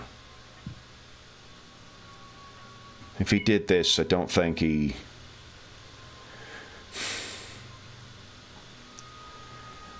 He may not know it, but most of us, we don't take the lives of others. It's no small thing. And for it to sit with him, if he did this, imagine how that sits with one. I don't know if he found him like this or whether he put him like this. You can't bury the dead out here. Ground's too hard. So you could see Henrik perhaps arranging the bodies and putting the drawings here as well? Not the Henrik I knew, but the Henrik I know, he would do this. This is maybe a... I don't know. Penance? Well, sorry, I didn't hear that. Robert, what'd you say? Penance? Maybe, dwarf. Oh, come. Can I come back down the ladder? Yeah, of course. You have an ear going down here anyway, and you got quite... I say, so that doesn't look like Henrik's artwork. That looks like it was drawn by a kid. An old kid, but not... No. He says once again, it's that one. He gestures to the smallest skeleton among them. She always had an eye for it. What direction did he go, Selena? He went back to his cabin. Yeah, his cabin, yeah.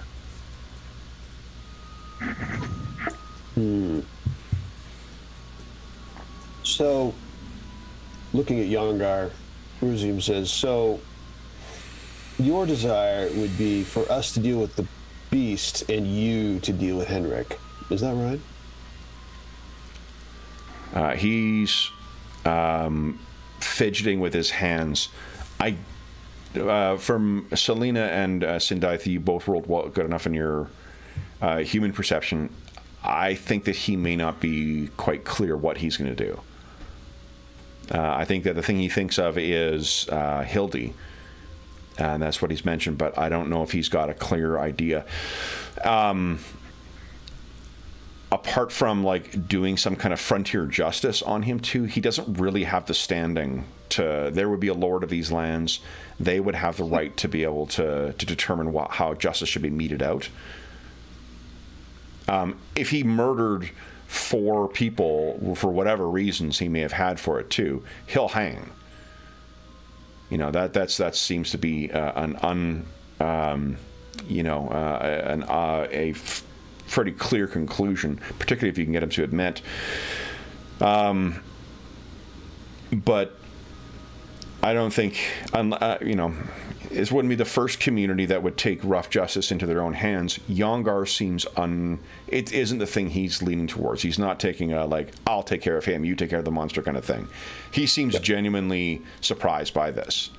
Mm-hmm. Put yourself in his shoes, living, why would you want to let your mind think about what your neighbors could be capable of?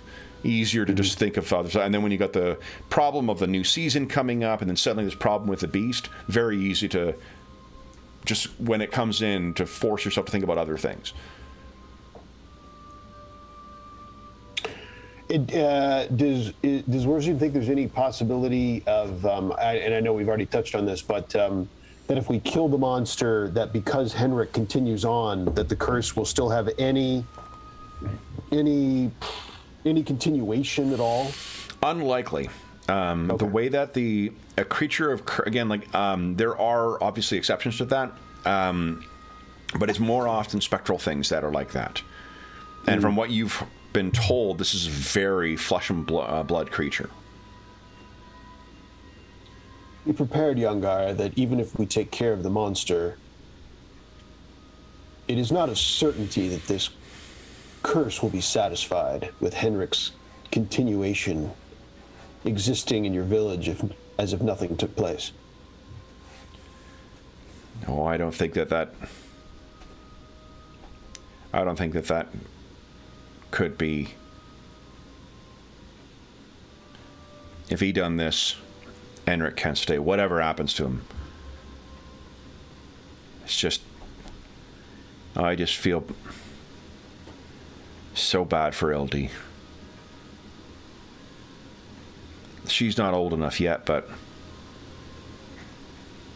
if he did this for her, she's gonna be living with that too. But he can't stay. No. He can't stay here. If something happens to him, and I'm not inferring it would be me, necessarily, would you be willing to take in Hildy? He looks up, and as if he hasn't even thought about that. And he's like, oh, why? Well, he appears to be a guilty man, and I don't know what he would do. I'm just bringing up the possibility that he does something desperate, and it may not go well for him. I don't know. I don't have any particular plans for him at this point, but I think you should just be prepared that we don't know what's going to happen. What do you think?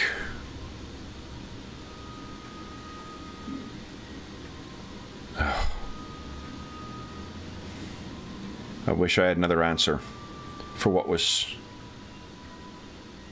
this, and he gestures at the bodies again. What do you plan to do then? Well, I will,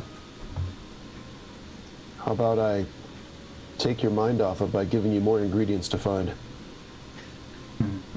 You know, I can do that. I can do that tomorrow. All right. More of the same, or you have something else? I need vermilion, possibly ether, vitriol, and then looks at him and says, hydrogenum. Hydrogenum. What would that be?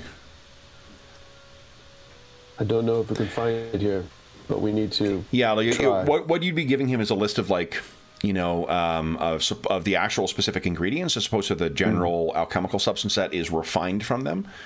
Yeah. So I think there's, like, you list a couple of the potentials for there, and he sort of shakes his head and he says, not around these parts, no, sorry. He says that about items besides hydrogenum? No, anything that would be a source of hydrogenum, because all that stuff would be in force or whatnot, right? Gotcha. Yeah. Gotcha. Anything else you guys wish to do down here?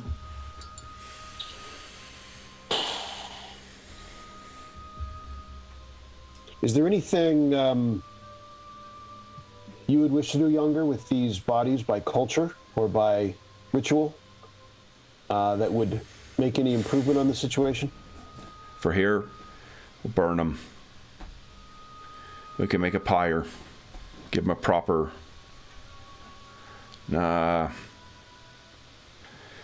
I'm no priest, but that's what we would do.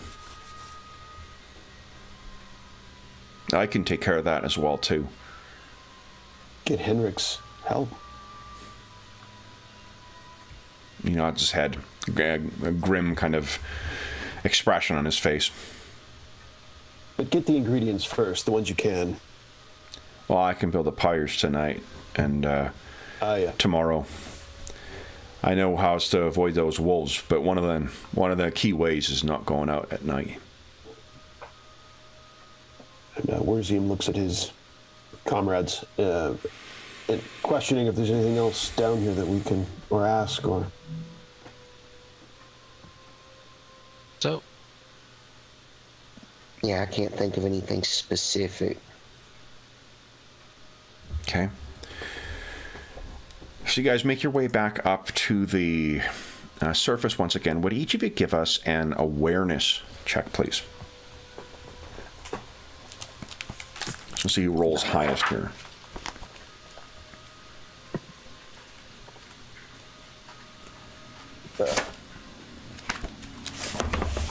Look at that. Smarty Pants Selena.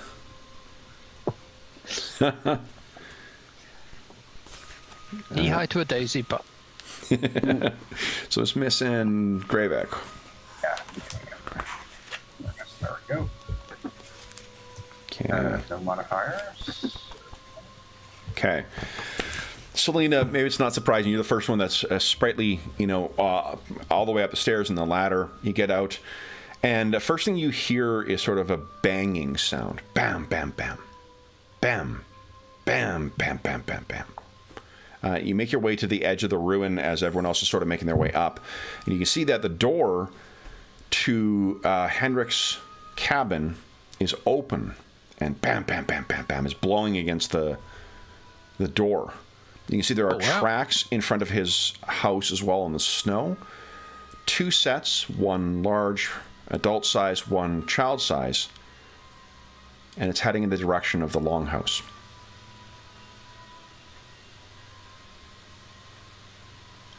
Ooh. So I will sprint over to the longhouse. You sprint over the longhouse and you see that the tracks carry on past the longhouse and out onto the lake. You can see from the when you get to the longhouse, they're about 50 meters out right now. Henrik is holding his daughter's hand. She has skates on, and they are walking out, fresh out onto the ice. Oh no! What do you do? Yeah.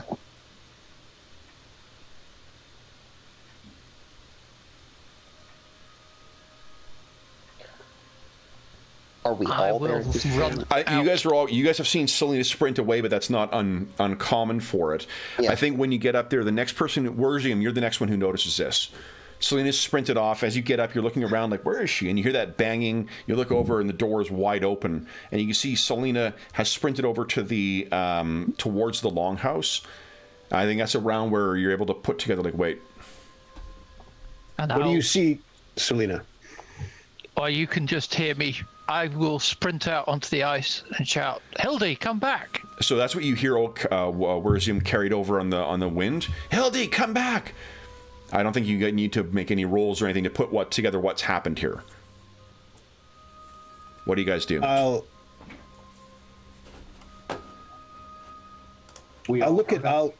go ahead.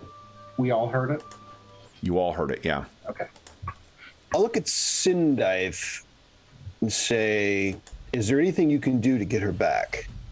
Or is that me? So guys, they're 50 meters out. You're still at unless you tell me you race over to the edge of the lake, they're going to be walking out of view very shortly. Selena just barely got there in time to catch a view of it. You guys are back at the ruin. Okay. Yeah, Gravik is running. Okay. Gravik goes racing over. What about Sindive and Werzium? Yeah. Yep. Okay. I'll run towards the ice. You guys race over towards the ice. What you can see is, again, like just almost at the edge of vision, you've got Selena, who has now run out about 20 meters onto the ice. They are about 50 meters beyond that. Maybe a little less than that because she's running, they're walking. Werzium, Selena is well past getting to the point where she's well past where you were when that thing came. What do you guys do? I guess he just takes off after them. He runs past depending on if Selena's stopped, he runs past Selena or whatever. What is your respective speeds, guys? Speed 7. I'm 10. Okay.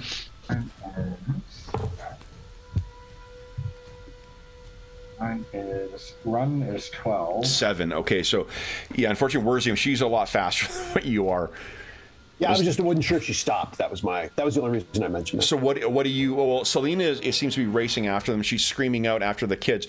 I think you see Selena that Hildy turns around and kind of waves at you. We're skating. I'm back. It's dangerous. Okay. So let's do this, guys. Let's roll some initiative. So we can get ourselves in race here. I think, so Worzium, you did say you went out on the ice as well too. Gravek or Sindythe, or either of you? Yeah, I'm going out behind Worzium. Well, I guess close to him because we're about the same speed. Okay, and now you can ask your question of him, Worzium. Is there anything you can do, Mage? Yeah. I have to get closer. Well, then hurry up then. And, he just keeps going. So then, let's see here. I'm just getting to the fight stuff here. All right, so everyone's going to roll initiative. Yes, we only roll initiative once in this game. Let me roll for let's see here, for Henrik. I got Oh, I forgot what I did. Oh, did you not click on the token? I did not, Kevin. Oh, okay. No problem. No hero points for you. All right, now where are they here? Here we go. At least it tells you what you forgot to do.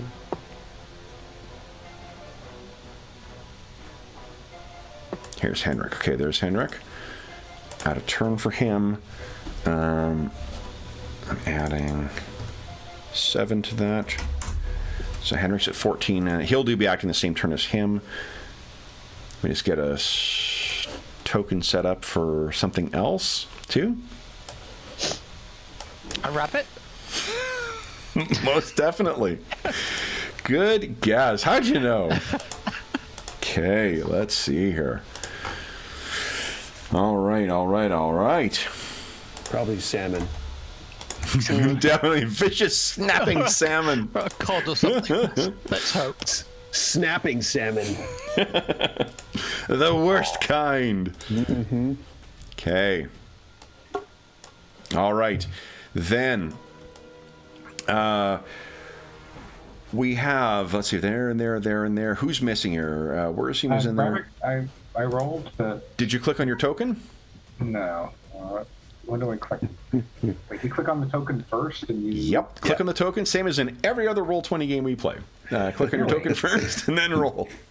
Well, I've only ever been in the ASSH one, so I don't think that ever came up for me. Okay. So anyway... Oh, we just went through it with Will as well. Yeah, I know. I was hearing my son out there. Yeah, don't feel bad. I was brain damaged too. Yeah. Then you insert the nasty LA joke here. Oh, hey, I was before we even went out there. George said you guys had a really lovely lunch as well. Oh, it was wonderful. Oh, that's cool. You had lunch with George? Oh yeah, man. That's awesome. Oh yeah, it was a great night. Well done. The token. I mean, that I wouldn't even have thought of that, which is on me, but that's great that you took advantage. Yeah, spectacular. And we're going to Toronto in September, and I'm going to try and meet up with Andrew and another friend of mine. That's perfect. Awesome. Well, Robert. Okay. There's even a thought. This is probably too much, but just as long as we're on this, that I don't know if pinning to the players roster like locations, just cities, just as a reminder, like if you're ever in this city, you can look up. Yeah. I don't know if that's too much, but I would be interested in that because I wouldn't even thought of that. That's awesome. I'm totally impressed by that. Yeah. That you had lunch. That's cool. Yeah. Yeah. And George is just as ridiculously nice as you can imagine. Yeah. Yeah. That's cool. Yeah. Okay. So we have right now for this round, we have Henrik and Hildy are about at this point probably about 60 meters out onto the ice. Selena has managed to run out about 20 meters onto the ice in the time that you guys have got there. Werzium, you have run 7 meters out onto the ice, as has Sindaith. And Gravek, how are you running out as well, or are you keeping on the edge? Yes, he's running. He's running. Okay, so you guys are with a limp. Oh yeah, right. You got that that injury. Jeez. Well, there's a reason I'm not quicker. I mean, yeah. You know. All right. So Werzium, you were up first. What are you doing? I'm going straight for her. There's nothing to be done about it. I'm just I'm running. There's going straight out. Yeah. So what a run allows you to do is move your speed times 3. Oh, that's so you right. can What actually page catch are you up to looking at? Selena, I think, in this one round if all you're doing is running. That is all I'm doing. I can't think of anything else to give me one. Actually, I just had a thought. Give me one. I'm going to shoot her with a crossbow. I am not going to do that, but I do need to check my. Discipline is important with kids. You know. That's true. She should know better. I need to check my. I want to check my signs really quickly. Okay, Werzium, you're 7 meters out. That medallion of yours is trembling away. Yeah, I just keep going. I'm just sprinting. That's all I'm doing. Nice. Okay, so you racing out. You easily catch up to Selena. You can actually surpass her if you want, or are you just trying to keep pace with her? No, I'm heading right for the kid. I'm heading right for the situation. Oh, for Hildy. Oh yeah. Okay. There's nothing to be done. I mean, it's the die is cast. Okay. You know what? He says that as it goes past Selena. He says the die is cast, and goes sprinting. Yeah, love it. Old man, you're not passing me. Sindaith, you are up next. What are you doing? I'm doing the exact same thing. I'm going full tilt out towards the pair of them. Okay. So you are, I think, same speed as Werzium, right? So you are keeping pace with. Same speed. Yeah. So you get, whoa, and your spell, I believe, is still active. So long as everyone's within 7 meters of you, they're not going to slip or fall or anything like that. I think it's. Hold on a second. I think it's 8 meters. Oh, is it 8 meters? Yeah, even better. Yes, sir. Yeah. It's 8 meter radius. Okay. So yeah, the two of you guys are sprinting. Both of them run right past you. You guys can see. Selena, you're the one who had the best view, but now Werzium and Sindaith are both. Sindaith, forgive me, are closer. You can see that there is something is cracking, something is moving beneath the ice. Selena, what are you doing? Oh, I'm still sprinting towards. Yeah, so they're about 40 meters away from you right now. So you would be able to. Well, they're 10 meters away. Now they're 10 meters. Okay, so you're 30. Yeah. So Selena is just sprinting full tilt across this. Why don't you give us an athletics check? Yep. Because you are outside of the. I'm now radius full skating. Where's my athletics button? Yeah, I set up all this possibility for skating. We got no skating. Our Canadian audience is deeply disappointed. Basic roll. No. Is there any modifiers? No modifiers. Just a DC 14. Look at that. Beautiful. Nice. So Selena easily is, this is nothing. Even though you're a city girl, you clearly adapt well to this. No sliding whatsoever. Gravek, you're up next. He's doing the same thing. His total run is 12. So. Oh, is this because of your injury? I don't know. That's what it's showing on my sheet. Because it's your speed times 3. That's how much you can run. Your speed was a 7, I thought. Where can I find my original speed? I don't see it on the character sheet. It's on the top left in your characteristics. It's one of them. Speed is 4. Yeah, I only put 4. Oh, there we go. So it's not a set. Yeah. Got it. So it's actually your speed is a 4. so I'm going 12. Oh, you didn't actually enter yours in. Sorry, I saw yours. So yeah, you're a little. So you are. That is right. It's 12. Yep. Yep. So, your little dwarven legs are carrying you along. It's like I should have gotten skates. With this cracking of the ice and whatnot going on, and something moving beneath it, Henrik stops, and Hildy seems really upset right now. She is sort of screaming out, "No! What's happening? What's happening?" And Selena, you can see she's gripping onto her father with a death grip. Werzium, you're up next. What are you doing? I continue. check. Sorry. I made an athletics check if I needed to. Oh, you did. You made a crossbows check, actually. Crossbows check. Yeah. Oh. Did you shoot the little girl? That'll take care of it. You do need to make an athletics check. Now the monster won't get her. Now I'm having a bad day. Boy, graphic. I mean, The Witcher would have to reevaluate graphics grittiness. Hey, you got to drum up business some way, right? So, yeah.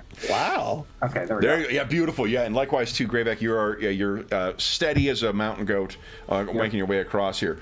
Werzium, what are you doing? No, he's going for the girl. He's just going straight out for her. 39 meters away from where Hildy and her father are. So if you sprint, that brings you 20. You are 19 away. No, you're 21. So you are 18 away.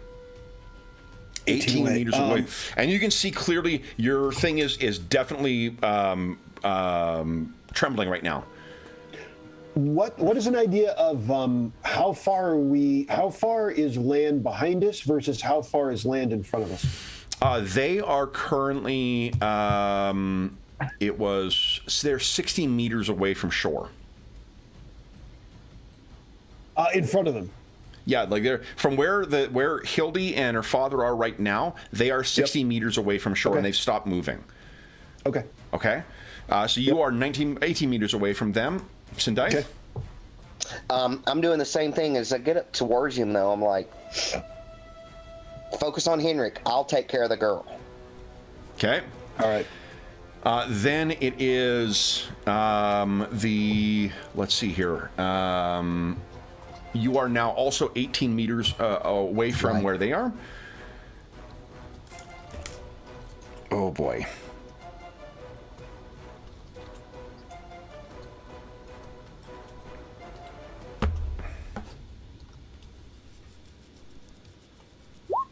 So this thing will then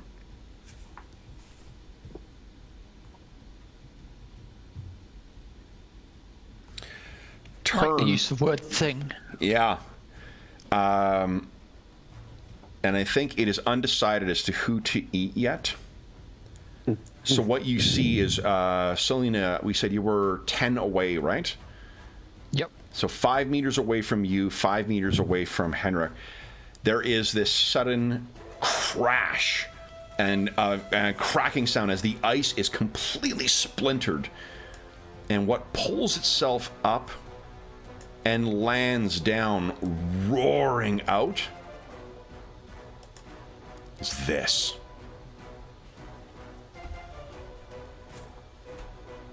That's lovely. And as it lands down, it will look back and forth between the two of you, and then boom, plunge back beneath the surface of the water, and it is moving beneath the ice towards one of you. Selena, what are you doing? There's a hole in the ice 5 meters away from you between where you and Henrik and Hildy are. Right, I will try and sprint round the side of towards Hildy still, but keep you away from that hole as much as I can. You can easily... And ready to leap, ready to get out of the way if this thing reappears. You got it. Okay, remember you can spend 3 stamina to take an extra action if you choose as well. Oh, that's a good reminder. Yeah. Just because you can, your action, you can run over there as a full round action. I will just draw my stiletto for all the good that'll do. Okay, sounds good. So 3 stamina. You're over to them, and Henrik looks down at you. He says, "Go back, girl." This has nothing to do with you. And Hildy is just like screaming for her father. Gravek. Oh, and Selena, I need an athletics check from you, please. Yep. And can I just shout? And it's not Hildy's cause either. Nice, okay, yep. Oh, sorry, hang on, where is it? Athletics? Come on. Being an idiot, where is it? Here we go, sorry, got it. Okay. Oh. So much for that, okay. Well, I think it probably popped up with a... Yeah, nice, yep, solid footing there, Selena. It takes me a little while to get warmed up, but keep track of those penalizing things. Remind me to tell you the time where I got so fucking enamored of situational modifiers for a BattleTech game that I made it impossible for any of us to hit anybody. Yeah. It was such a terrible game. That happens. Yeah. But, we all have to hit the high wall. You got to figure what the limit is, and then you can dial it back. Yeah. So, sorry, Gravek, what are you doing? So, how far away am I right now? You are currently, let's see, you would have been 4 meters out the first time. You're 16 meters away from shore, which means you are 46 meters away from, no, 44 meters away from where all the others are. He's gonna move at a more normal pace because he knows he's not gonna get there in time. Okay. But he also shouts out, he shouts out, Hilda is innocent in this. Let her come back. Okay. So you still have an action as well too, if you'd like to ready your crossbow or something like that. Yeah, he's readying the crossbow. Okay. So you get your crossbow. Do I also have to make athletics, or because I just... As long as you're walking, no. It's only when you're running or when you're attacking. Okay. So you are now 7 meters out, so you would be 37 meters away from everyone. All right. Okay. Then it is his turn. Henrik scoops up Hildy, and he's holding her in his hands now. And he says, "Go back, girl! Go back!" To you, Selena. Wersium, what are you doing? You're 18 meters away right now. Well, he's sprinting. So my only question is what to do. I mean, I'm going to go up to them. I mean, that's my intention. Yep. Is to, and I've got like a 3 meter, margin. I'm just debating on. I think if you're taking the arc around the open, that hole in the water, that will be sufficient. So you get yourself right there, and you can still spend the 3 stamina to take an extra action if you like. How wide is that hole? It is probably about 3 meters across in either any direction. What is my, Wersium's probably better at judging this than Sean is. What if I jumped across it? Is that crazy for Wersium, or? I don't think so, but let's find out. I wouldn't think so. Yeah, I mean, that seems very doable. Jumping. To Sean? First time we're using the jumping rules, so let's. I'll bet you that's an athletics check. I feel like we need to get the jumping rules in place. Heck yeah, absolutely. Yeah. Also, an opportunity to examine the drowning rules. Yes, remember your hero point. Either way, we win, right? That's a fair, but it does feel witchery too. Fuck He's yeah. not going around this thing. I mean, if it's wildly wide, he wouldn't. But it's It doesn't sound that way. Well, also, I mean, if you really want to draw attention to this thing to pull it away from the more vulnerable things, that's absolutely how you do that, right? Mm-hmm. Yes. Okay, let's see here. Yeah. Remember your luck. Oh, great. That's a good reminder. So I don't see anything specifically about jumping. Let's set it at a difficulty of, let's say 14. Okay. As well. So you'll give us 2 athletics check. 1 to leap across and 1 to land and keep your footing. Oh, no, you know what? Actually, Sindaith is keeping along with you as well. You're a little bit ahead of him, unfortunately. So Oh, nice. Okay, the run number is your leap number. Oh. Below the run number is your leap number. Okay, cool. So it's part of your stats. Awesome. Thank you, Yeah, it's game. up there on the stats. And thank you, Will, for spotting that. Good job. Yeah. Well, I don't know the rules. I just found the number. Well, that's good, though. No, I don't think there's going to be any roll for it. It'll just be a roll to keep your footing then. Okay. Let me just check. What's your distance for your leap? My leap is 4. So, yeah, excellent. You can easily clear this hole, land on the other side. Give us an athletics check. Yeah, it's clear that the Witcher. And remember, you have luck as well too. I don't know if you want it for this or for when this thing surfaces. I'm going to need that luck. I think we're going to pass on that. Yep. And here comes the athletic check. Come on, big money. Whoa! 1 off! Wow. So, Werzium lands at your down next to you, Selena, prone. You don't take any damage or anything, apart from pride. Yeah. Is there any chance that I sweep Selena's legs as I go sprawling around? No, wasn't a fumble. So. Oh, that's a good call. That's a good call. That's a good call. Yeah, you lost your footing and lost my respect. So. Sindice, what are you doing? Yeah. So let's try and replicate the same maneuver. Okay. Exactly the same. Because I'm trying to get within 5 meters. So actually, the thing is, you don't need to because of your spell. Oh, okay, wonderful. So I've got the same leap of 4. Awesome. So you easily cross it, and you land right next to where Selena and Sidar. Oh, and actually, Werzium, before we take off your turn, remember you can spend 3 stamina to take another action. You could get yourself up if you'd like. Yes, I think that is I somehow cannot keep those things in my mind. Luck and that extra movement is something I need to think about every single time. Yeah. I am definitely doing that. So it's 3 stamina, and sorry, Will. So you land. I was going to give the same option to you too. So you land. You can spend 3 stamina if you want to take another action.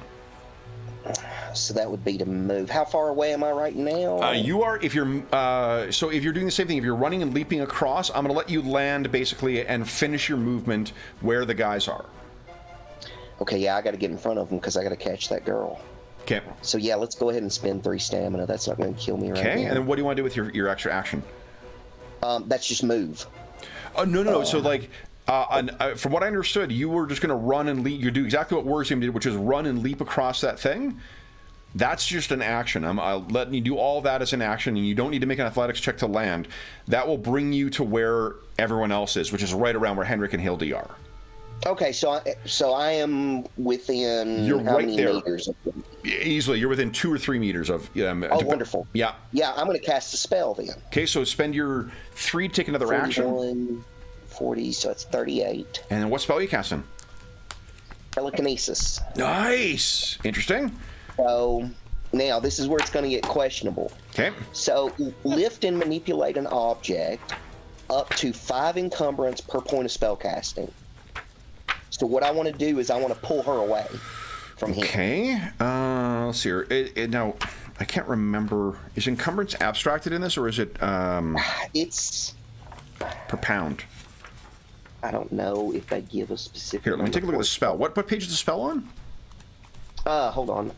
I'll give you. Oh, did I write it down? No, I'll put that in for future reference. Okay. That is page.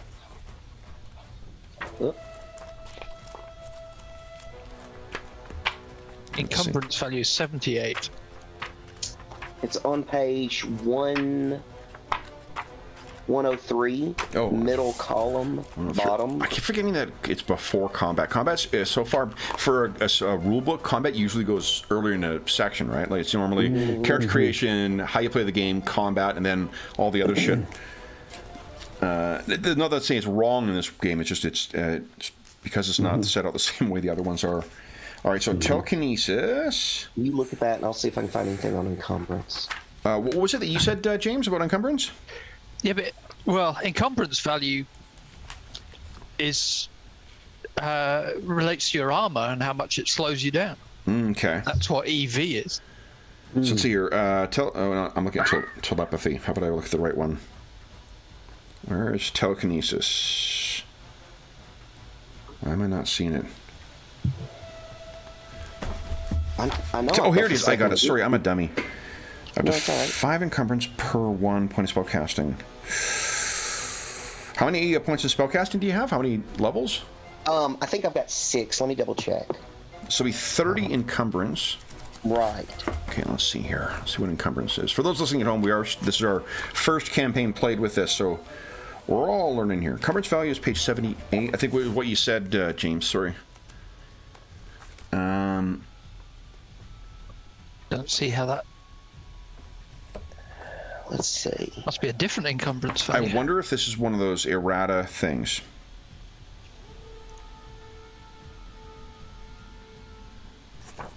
Let's say it's pounds. Let's see here. Oh no, it's got to be because like full plate mail has an or full torso plate mail has an EV of 2 and a weight of 14. So it's got to be more than just pounds. Is there one? Well, yeah. Let's do a conversion.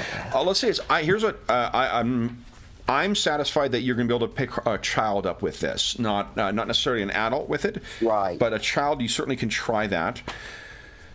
So it is. Let's see here. 5.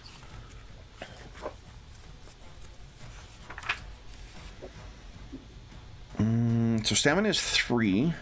I think what I'm going to do is, why don't you make it a contested against Henrik's strength and athletics. Okay. That'll be his like defense against your spell, because you're trying to like take the girl out of his hands, right? Exactly. Yeah. Okay, so Henrik. Oh! Justin, find another purchase. I got stats for like generic nobodies in the DM screen. That's perfect. Okay, so so the challenge. Let's see here. You need to beat a 17 with your spellcasting. So I'll tell you that. So remember, you got your luck if you really want to make sure this spellcasting check goes off. I need to beat a 17. Yeah. Okay. So that would be an 18 or higher. Well, you need to. You are the I need to roll a 17? Yeah, you just need to get 17 or higher because you're the acting party, so you get the benefit of the tie. One luck. One luck in, okay. And then, basic roll wheel.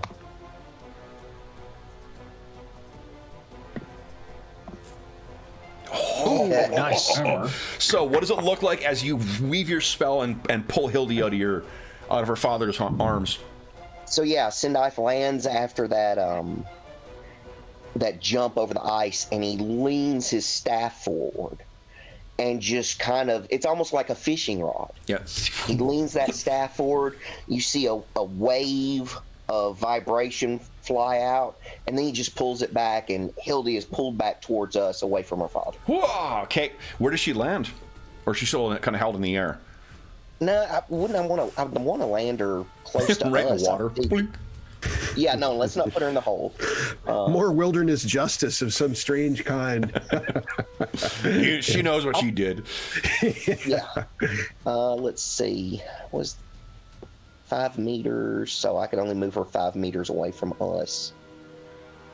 I think I'll just move her near us for now. Okay, so you bring her back towards where you are. Yep. Then it is the old beastie's turn. It once again breaks up through the ice, and it is going to try and bite our buddy Henrik. Now, Henrik has a... Oh, he's got a terrible dodge. Would someone give me a 1d10 plus 4 roll, please?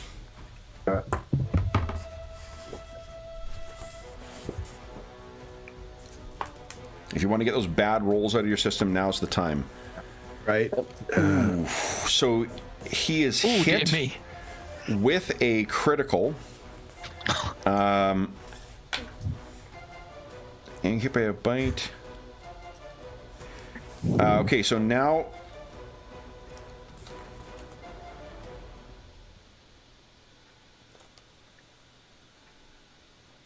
I need a 1d10 plus 14 roll, please. This is reminding me of far too much of Reagan. Oh my gosh. Yeah. Remember I told you, like, this is like a game ideally designed, or adventure ideally designed for me. We got weather conditions that are in the mountains. We've got a murder mystery thing with some horror elements to it, and the monster at the end is a giant toad. Yeah. I think this is called an orphan roll, right? Yeah. Exactly. Yeah. All right, so 20 is actually pretty good. So he's struggling, but this thing grabs him and then kind of pulls him in. He takes 8, 13, 18 points of damage. He's pretty badly. Blood spurts out from him. Hilly screams out, "Papa!" as he is pulled inside this thing, and he's trying to force his way out. It still has 2 more claws, and we have a witcher and we have a small young lady in claw reach here. So first against Selena. This thing claws at you. That is... Now, I don't have any penalties to try and hit you, I don't think. It's not staggered right now. So, Selena, you want to defend against that attack? Yep. Can I dodge? You absolutely can dodge. It is a DC 17. I rolled terribly for my attack roll. DC 17. Okay. Go right ahead whenever you're ready. Easily. This claw comes down and you've deked out of the way. Wurzium, against you. I also hit. Do you wish to defend somehow? What are the rules on drawing weapons? You would have had to have drawn the weapon before. Okay. It's not part of but you can't, however, remember there are like a variety of different defenses that you can bring into play here. You can dodge. It requires a dodging or escape roll against the attack roll. This is a DC 18. You can also reposition, ducking or rolling out of the way. You make an athletics roll against the opponent's roll, and then you move a distance equal to half your speed. You can also block and parry, but that won't really help you with your body. Right. I will dodge. Okay. I think you guys get 1 defense for free, right? And then it's the one after that is when you have to... I believe that is correct. Yeah. Okay. Unless you're actively dodging. Unless you're actively dodging. Got it. Okay. So what are you thinking here? It's a DC 18. Okay. Are you rolling out of the way or are you dodging? I think I am... The only difference is that if you're rolling, it means you're giving ground. I'll dodge. Dodge. Okay. Give us a dodge roll. All right. DC 18. That's under... do we know where that is? Is that under athletics? I think it's under reflexes. Under reflexes. Yeah. Oh, okay. Oh, nice. Thank you. Okay. Come on. Here we go. Yo! Another narrow dodge. So you deke out of the way. Wow, these 2 massive claws come down. On purpose. On purpose. Nice. Selena, what are you doing? I will turn and grab Hilda's hand and say, "Come with me. Trust me. Go." Okay. Give us a persuasion check. Off with a persuasion. Can I use luck on this? Yes, you absolutely can. So it's... I mean, we have 1 minute left in the session, so I mean, you might want to save it for the last 10 seconds. But... 1. Nice. Bleary eyes, she's like, yes, and she'll be like, basically, you can drag her along on skates. Cool. And then what are you doing? That didn't take an action to do that, Selena. What okay, well, I'm going to sprint with her. Nice. Okay, so you're racing back. The shore. Got it. Greyback. He's going to move forward. His move. So only 4 more meters forward. Yeah. And then so you're 33 away right now. Yep. Then he's going to take a shot with his crossbow at. Looks like that's.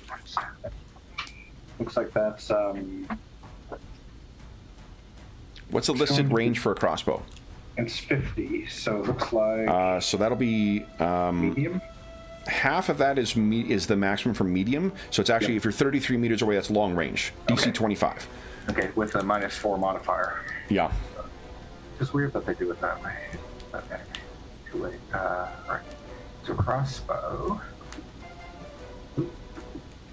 Basic roll. And I'm putting in 5 luck, so should I just put +1 for the modifier? 1 second here. I was reading the range here. Because there still is a defensive roll normally with a range attack. It looks like the modifier is just the target DC is if it's static. The modifier is applied if it's got a defensive roll. Okay. Yeah, so it's not a. You got -4 to your roll on this one. Okay, but I'm also putting in 5 luck, so that's +1. +1, correct? Yeah. Okay, yeah. You got it. All right. Did you put in a plus sign? Yeah, you don't put a plus sign in. No, it's just a regular sign. Ooh, okay. Okay.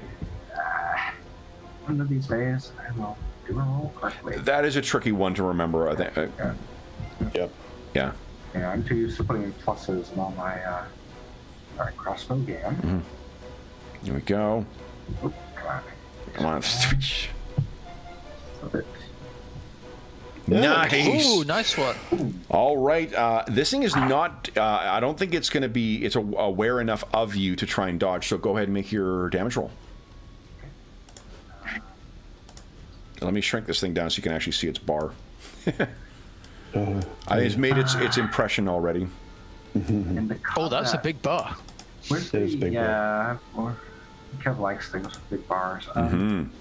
Where's the actual damage? This is under the quick weapon button. Gear, probably. Oh no, I just rolled separately. I think it's on the first page, isn't it? Oh, yes.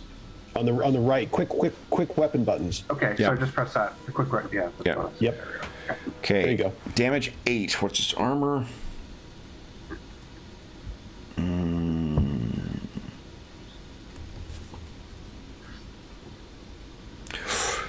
The crossbow hits this thing's like frozen and sort of like rocky exterior, and the bolt shatters.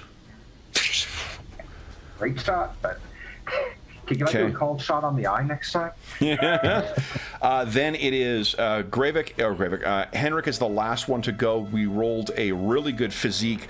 He pulls himself out from inside the mouth, and he's down. He's like, no.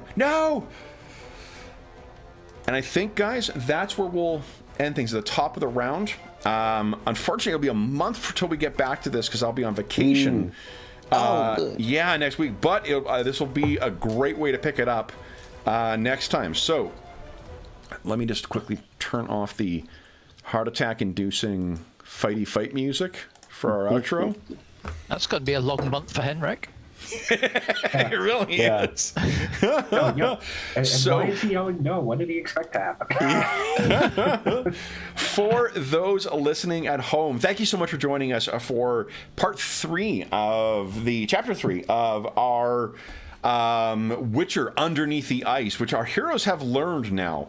As is always the case, if you have any comments, questions, or concerns regarding the session, the campaign, or the game we're playing, please do not hesitate to leave a comment in the comment section down below, and I'll endeavor to reply in a timely fashion. I will give a reminder as well before we launch into the rest of this outro. You guys get XP for the session as well.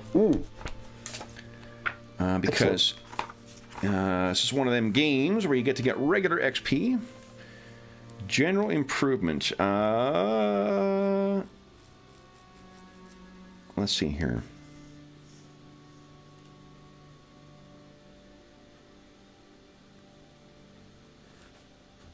At the end of the session, your GM gives out general improvement points to apply to any skill that you use during that adventure. That's where that tick mark that Sean mentioned comes in. You guys did terrific today. I'm about to go on vacation. Game says we suggest not giving out more than 6 to any player during the session, so let's go with 6. Mm-hmm. Right. You'll need it to face the beast of Lake Tancred. Mm-hmm. For those listening at home, you can also find a link down below to the Dungeon Musings Discord server where all of us are active. We have channels there dedicated to this game, this campaign, and every other game we run on the channel, as well as... Actually, I don't know if we have a Witcher channel. We have an assorted games channel for... I should really rectify that. And a Saturday morning channel, maybe. Yeah, that is a player-only channel. That's just for... yeah, so sorry. you're really saying there's an awesome channel you guys can't access. That only we can channel. My bad. In addition, you can find on that channel, there's a ton of other great places. There's tons of great information, tons of great people. We're very, very generous to answer questions about games or about setting up virtual tabletops or whatever else. Someone just posted a really good tip about Foundry, actually, some new feature that they've got on there. I don't use Foundry myself, but I know a lot of folks enjoy that. So a lot of great people over there. You are more than welcome to join us over on the Dungeon Musings Discord server. In addition, there is a link down below to something called Heroes Save Villages. That is the charity fundraising campaign we run on the channel. It benefits the SOS Children's Villages International Charity, a really terrific organization active in over 130 countries, including ongoing relief efforts in Ukraine, benefiting over 80,000 orphan and abandoned children. We have our next charity raffle for this as a small way of saying thank you to folks who donate. For every $25 Canadian that you donate since August 1st, 2021, it's been a while leading up to this one, you have one chance to win the grand prize or one of the other great prizes in our next charity raffle. All donations, I should say as well, go directly to SOS Children's Villages International. None of it goes to the channel or any other middleman. It just goes to help out the kids who benefit from SOS Children's Villages International. The grand prize is a copy of Beetle and Grimm's Platinum Edition Wild Beyond the Witchlight, a $500 product that they have very generously donated for prize purposes. It has a staggering amount of additional content to make your game experience just better than you could possibly hope. Great handouts, great in-universe things, miniatures, maps, more easily accessible versions of the adventure. And in addition to that, Beetle and Grimm have very generously given us two other prizes too. Our second prize is a copy of the Gold Edition Absalon City of Lost Omens box set. I did an unboxing of that recently. It is hands down the very best City box set I've ever seen. I bought a copy of it myself. I liked it so much. We also have a copy of their brand new Silver Edition Fizban's Guide to Dragons. So three terrific prizes that we thank Beetle and Grimm's for donating. And if you don't win those, there's still a bunch of other great prizes as well, including a chainmail dice bag made by our resident armor smith. There are a trilogy of the core books for AD&D 2nd Edition, Player's Handbook, DMG, and Monstrous Manual, donated by another player, Dave.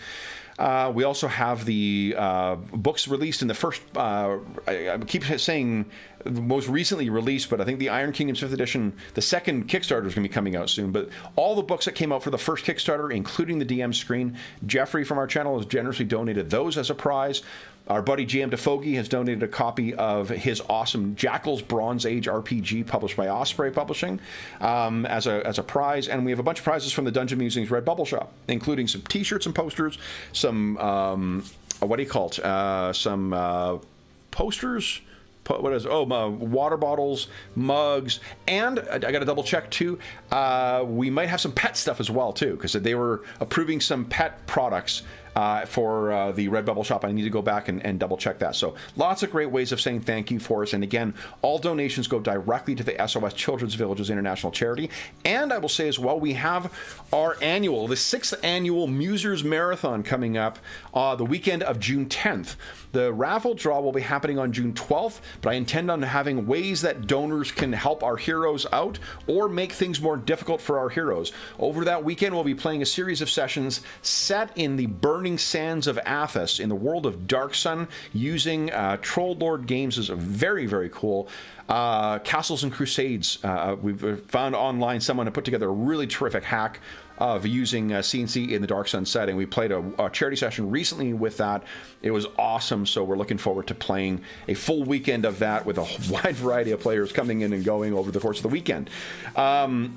The last thing I will say, speaking of awesome players, is a huge thank you to our stalwart heroes investigating the mystery of Lake Tancred. So Will, Robert, James, and Sean, thank you so much for joining me this fine morning or afternoon, depending what time zone you're in. Congratulations on uncovering the mystery, the murderer, and indeed the beast of Lake Tancred. With that, we'll be back again in a month's time. I'll be on vacation for when this next session would be scheduled, but we'll be back in a month's time to find out what happens, whether the beast of Lake Tancred eats well, or whether our heroes will triumph against this monstrous toad. Until then, we hope that we gave you a few hours to take your mind off of the troubles of our world and think of the troubles that our heroes are uncovering in this remote mountain village. Until we see you again, stay safe, stay healthy, and happy gaming.